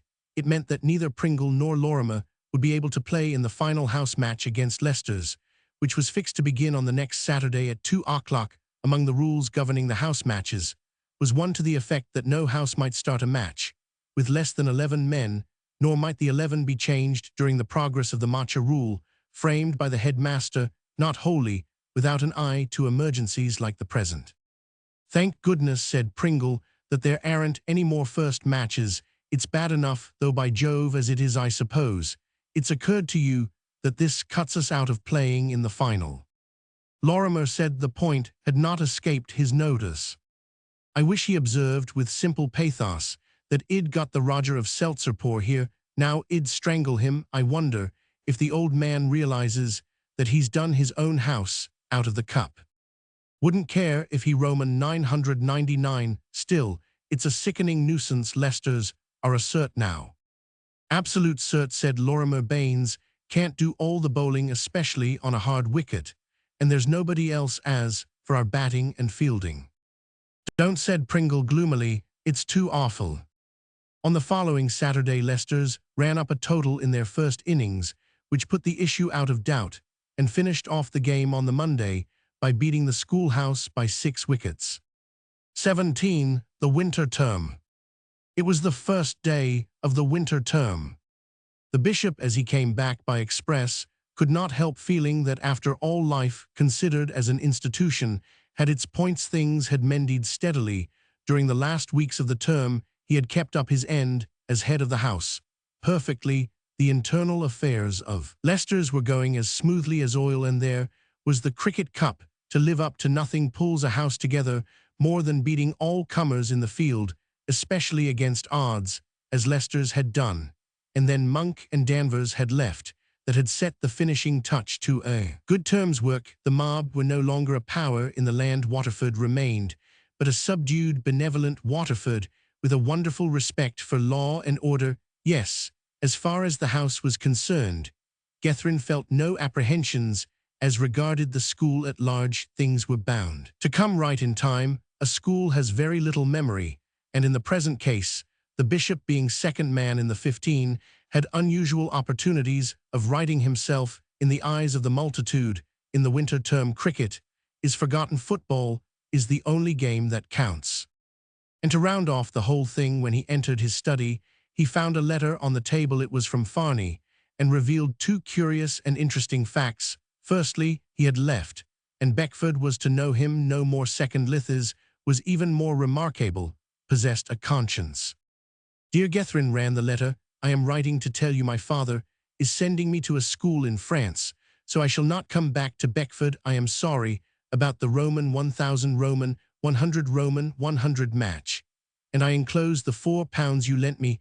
I utterly bar the idea of going to France. It's beastly. Yours truly, R. Farney. The money mentioned was in the shape of a cheque signed by Farney Sr. Gethryn was distinctly surprised that all this time remorse, like a worm i' the bud, should have been feeding upon his uncle's damask cheek. As it were, he had never suspected his relative's demeanour since the Roman 1000 Roman 100 Roman 100 match had, it is true, been considerably toned down, but this he had attributed to natural causes, not unnatural ones. Like conscience, as for the £4, he had set it down as a bad debt. To get it back was like coming suddenly into an unexpected fortune. He began to think that there must have been some good in Farney, after all, though he was fain to admit that without the aid of a microscope, the human eye might well have been excused for failing to detect it. His next thought was that there was nothing now to prevent him telling the whole story to Rees and Marriott. Rees, if anybody deserved to have his curiosity satisfied, the way in which he had abstained from questions at the time of the episode had been nothing short of magnificent. Rees must certainly be told. Neither Rees nor Marriott had arrived at the moment. Both were in the habit of returning at the latest possible hour. Except at the beginning of the summer term, the bishop determined to reserve his story until the following evening. Accordingly, when the study kettle was hissing on the Etna, and Wilson was crouching in front of the fire making toast, in his own inimitable style, he embarked upon his narrative. I say, Marriott. Hello.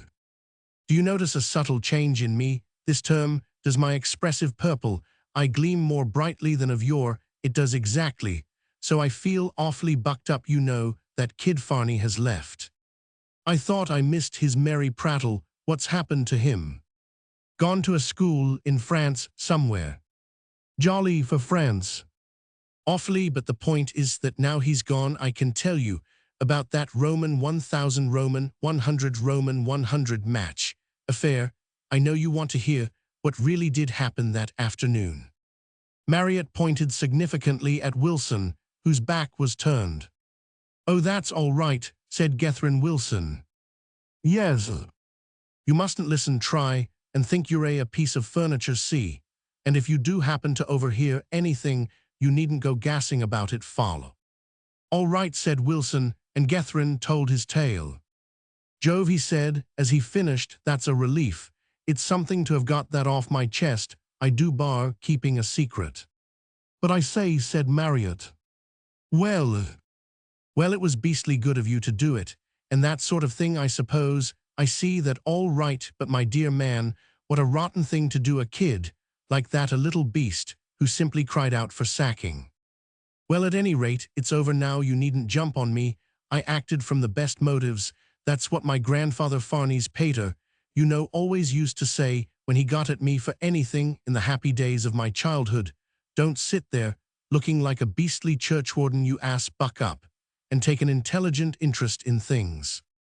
No, but really, Bishop, said Marriott, you must treat this seriously. You'll have to let the other chaps know about it. How? Put it up on the notice board. This is to certify that Mr. Alan Gethryn of Leicester's House, Beckford, is dismissed without a stain on his character. You ass, how can I let them know? I seem to see myself doing the boy-hero style of things. My friends, you wronged me. You wronged me very grievously, but I forgive you. I put up with your cruel scorn. I endured it, I steeled myself against it. And now, I forgive you profusely, every one of you, let us embrace, it wouldn't do, you must see, that much, don't be a goat. Is that toast done yet, Wilson? Wilson exhibited several pounds of the article in question. Good, said the bishop, you're a great man, Wilson. You can make a small selection of those biscuits. And if you bag all the sugar ones, I'll slay you, and then you can go quietly downstairs and rejoin your sorrowing friends, and don't you go telling them what I've been saying. Rather not, said Wilson.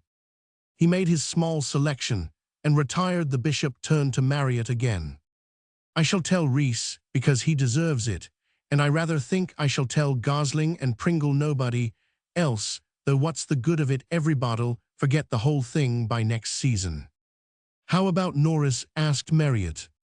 Now there you have touched the spot. I can't possibly tell Norris myself, my natural pride is too enormous, descended from a primordial atomic globule, you know, like Pooh-Bah, and I shook hands with a duke, once the man Norris, and I regret to say had something of a row on the subject last term. We parted with mutual expressions of hate, and haven't spoken, since what I should like would be for somebody else to tell him all about it, not you. It would look too much like a put-up job, so don't you go saying anything, swear.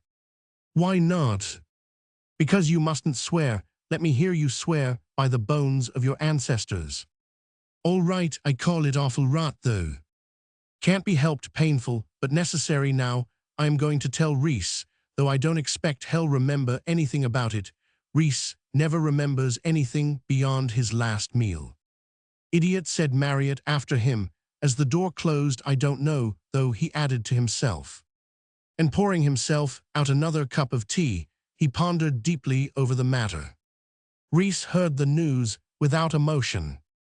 You're a good sort, Bishop, he said. I knew something of the kind must have happened. It reminds me of a thing that happened too. Yes, it is rather like it, isn't it, said the bishop. By the way, talking about stories, a chap I met in the holidays told me a ripper. You see, this chap and his brother. He discoursed fluently for some 20 minutes. Reese sighed softly, but made no attempt to resume his broken narrative. He was used to this sort of thing. It was a fortnight later, and Marriott and the bishop were once more seated in their study waiting for Wilson to get tea ready. Wilson made toast in the foreground. Marriott was in football clothes, rubbing his shin gently where somebody had kicked it in the scratch game that afternoon. After rubbing for a few moments in silence, he spoke suddenly. You must tell Norris, he said. It's all rot. I can't. Then I shall. No, don't, you swore you wouldn't. Well, but look here, I just want to ask you one question. What sort of a time did you have in that scratch game tonight? Beastly. I touched the ball exactly 4 times. If I wasn't so awfully ornamental, I don't see what would be the use of my turning out at all. I am no practical good to the team. Exactly, that's just what I wanted to get at. I don't mean your remark about your being ornamental, but about your never touching the ball until you explain matters to Norris. You never will get a decent pass, Norris, and you are a rattling good pair of center threes, but if he never gives you a pass, I don't see how we can expect to have any combination in the first. It's no good my slinging out the ball if the centers stick to it like glue directly they get it and refuse to give it up. It's simply sickening. Marriott played half for the first 15, and his soul was in the business. But my dear chap, said Gethrin, you don't mean to tell me that a man like Norris would purposely rot up the first's combination because he happened to have had a row with the other center. He's much too decent a fellow.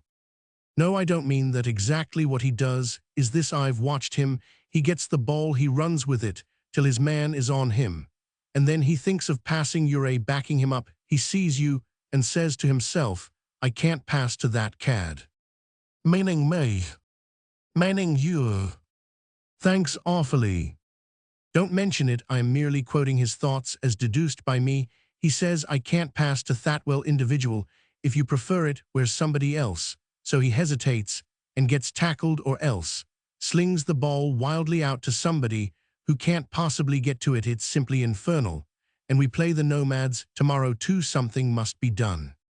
Somebody ought to tell him Why doesn't our genial skipper assert his authority? Hill's a forward, you see, and doesn't get an opportunity of noticing it.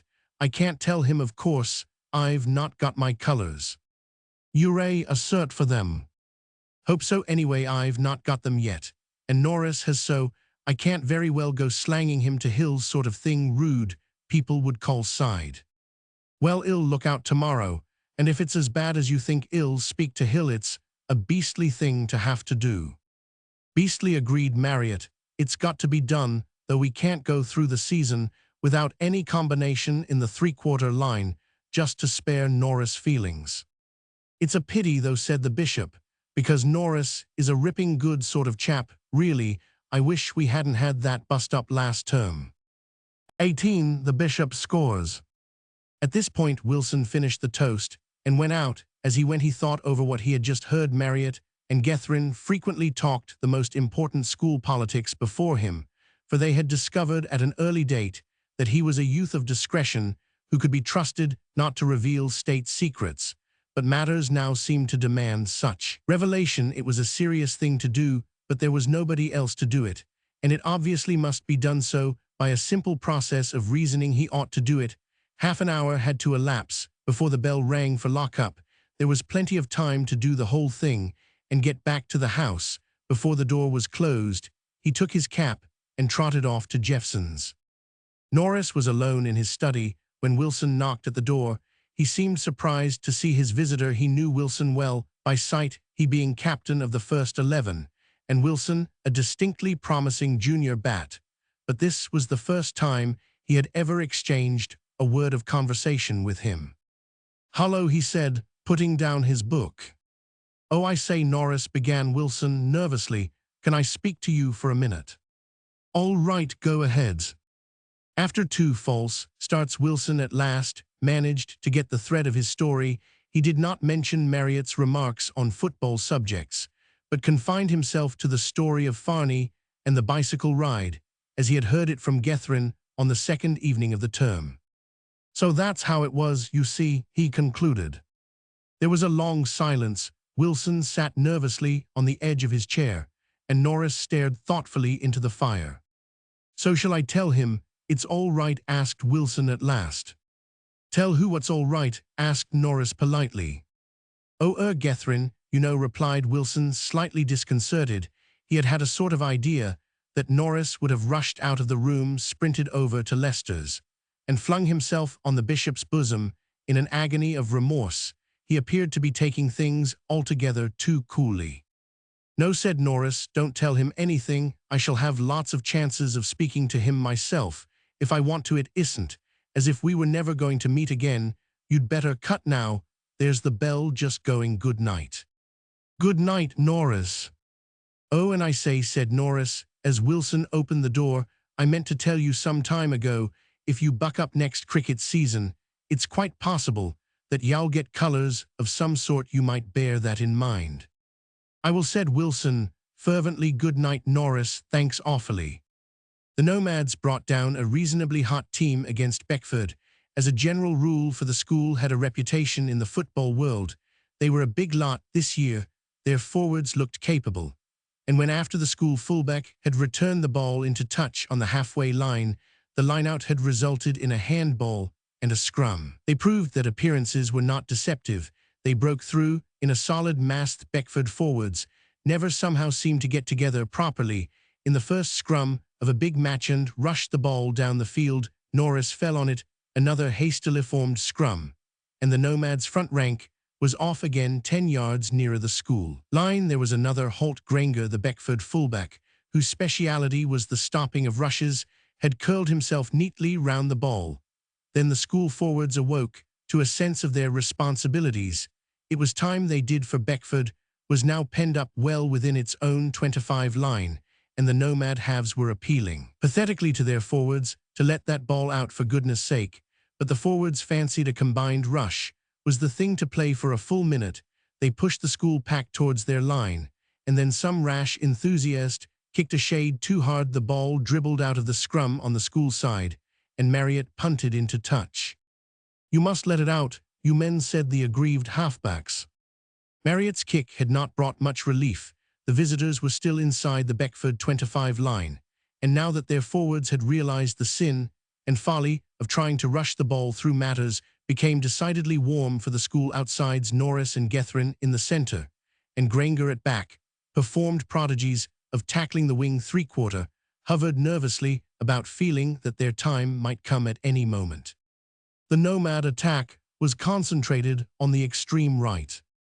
Phillips the international was officiating for them as wing three-quarters on that side, and they played to him. If he once got the ball, he would take a considerable amount of stopping, but the ball never managed to arrive. Norris and Gethrin stuck to their men closer than brothers. A prolonged struggle on the goal line is a great spectacle. That is why, purely in the opinion of the present scribe, rugby is such a much better game than association. You don't get that sort of thing in soccer, but such struggles generally end. In the same way, the nomads were now within a couple of yards of the school line. It was a question of time. In 3 minutes, the whistle would blow for halftime, and the school would be saved. But in those 3 minutes, the thing happened for the first time in the match. The nomad forwards heeled absolutely cleanly. Hitherto, the ball had always remained long enough in the scrum to give Marriott and Wogan, the school halves, time to get round and on to their men before they could become dangerous. But this time the ball was in and out again in a moment. The nomad half, who was taking the scrum, picked it up and was over the line before Marriott realized that the ball was out at all. The school, lining the ropes along the touchline, applauded politely, but feebly, as was their custom when the enemy scored. The kick was a difficult one. The man had got over in the corner and failed. The referee blew his whistle for halftime. The teams sucked lemons, and the Beckford forwards tried to explain to Hill, the captain, why they never got that ball in the scrums. Hill, having observed bitterly, as he did in every match when the school did not get 30 points in the first half, that he would chuck the whole lot of them out next Saturday, the game recommenced. Beckford started on the second half with 3 points against them, but with both wind what there was of it and slope in their favor. 3 points, especially in a club match, where one's opponents may reasonably be expected to suffer from lack of training and combination, is not an overwhelming score. Beckford was hopeful and determined to record all the fluctuations of the game for the next 35 minutes. Is unnecessary. Copies of the Beckfordian, containing a full report crammed with details and written in the most polished English, may still be had from the editor at the modest price of 6 pence. Suffice it to say that 2 minutes from the kick-off, the nomads increased their score with a goal from a mark, and almost immediately afterwards Marriott gave the school their first score with a neat drop kick. It was about 5 minutes from the end of the game, and the nomads still led when the event of the afternoon took place. The nomad forwards had brought the ball down the ground with one of their combined dribbles, and a scrum had been formed on the Beckford 25 line. The visitors heeled as usual. The half, who was taking the scrum, whipped the ball out in the direction of his colleague, but before it could reach him, Wogan had intercepted the pass and was off down the field through the enemy's three-quarter line with only the back in front of him, and with Norris in close attendance, followed by Gethrin. There is nothing like an intercepted pass for adding a dramatic touch to a close game. A second before it had seemed as though the school must be beaten, for though they would probably have kept the enemy out for the few minutes that remained, they could never have worked the ball down the field by ordinary give-and-take play. And now, unless Wogan shamefully bungled what he had begun so well, victory was certain. There was a danger, though Wogan might in the excitement of the moment try to get past the back and score himself instead of waiting until the back was on him, and then passing to Norris. The school on the touchline shrieked their applause, but there was a note of anxiety as well as slight reputation, which Wogan had earned for playing a selfish game, sprang up before their eyes. Would he pass or would he run himself? If the latter, the odds were anything against his succeeding. But everything went right. Wogan arrived at the back, drew that gentleman's undivided attention to himself, and then slung the ball out to Norris, the model of what a pass ought to be. Norris made no mistake about it. Then the remarkable thing happened. The bishop, having backed Norris up for 50 yards at full speed, could not stop himself. At once, his impetus carried him on when all need for expenditure of energy had come to an end. He was just slowing down, leaving Norris to complete the thing alone, when to his utter amazement, he found the ball in his hands, Norris had passed to him with a clear run in. And the nearest foeman yards to the rear Norris had passed. It was certainly weird, but his first duty was to score. There must be no mistake about the scoring afterwards. He could do any thinking that might be required. He shot at express speed over the line and placed the ball in the exact center of the white line, which joined the posts. Then he walked back to where Norris was waiting for him. "Good man," said Norris. "That was awfully good." His tone was friendly. He spoke as he had been accustomed to speak before the Roman 1000, Roman 100, Roman 100 match. Gethrin took his cue from him. It was evident that for reasons at present unexplained, Norris wished for peace, and such being the case, the bishop was only too glad to oblige him. "No," he said, "it was jolly good of you to let me in like that. Why, you'd only got to walk over." "Oh, I don't know, I might have slipped or something. Anyhow, I thought it'd better pass. What price Beckford combination, the homemade Article A?" "Rather," said the bishop. "Oh, by the way," said Norris, "I was talking to young Wilson yesterday evening, or rather he was talking to me. Decent kid, isn't he? He was telling me about Farney, the Roman 1000, Roman 100, Roman 100 match, you know, and so on." "Oh," said the bishop. He began to see how things had happened. "Yes," said Norris. "Hullo, that gives us the game." A roar of applause from the touchline greeted the successful attempt of Hill to convert Gethrin's try into the necessary goal. The referee performed a solo on the whistle, and immediately afterwards another, as if as an encore. "No side," he said pensively. "The school had won by 2 points. "That's all right," said Norris. "I say, can you come and have tea in my study when you've changed? Some of the fellows are coming. I've asked Reese and Marriott and Pringle. Said he'd turn up too. It'll be rather a tight fit, but well managed somehow." "Right," said the bishop. "Thanks very much." Norris was correct. It was a tight fit. But then a study brew loses half its charm if there is room to breathe. It was a most enjoyable ceremony in every way after the serious part of the meal was over, and the time had arrived when it was found pleasanter to eat wafer biscuits than muffins. The bishop obliged once more with a recital of his adventures on that distant day in the summer term. There were several comments. When he had finished, the only one worth recording is Reese's.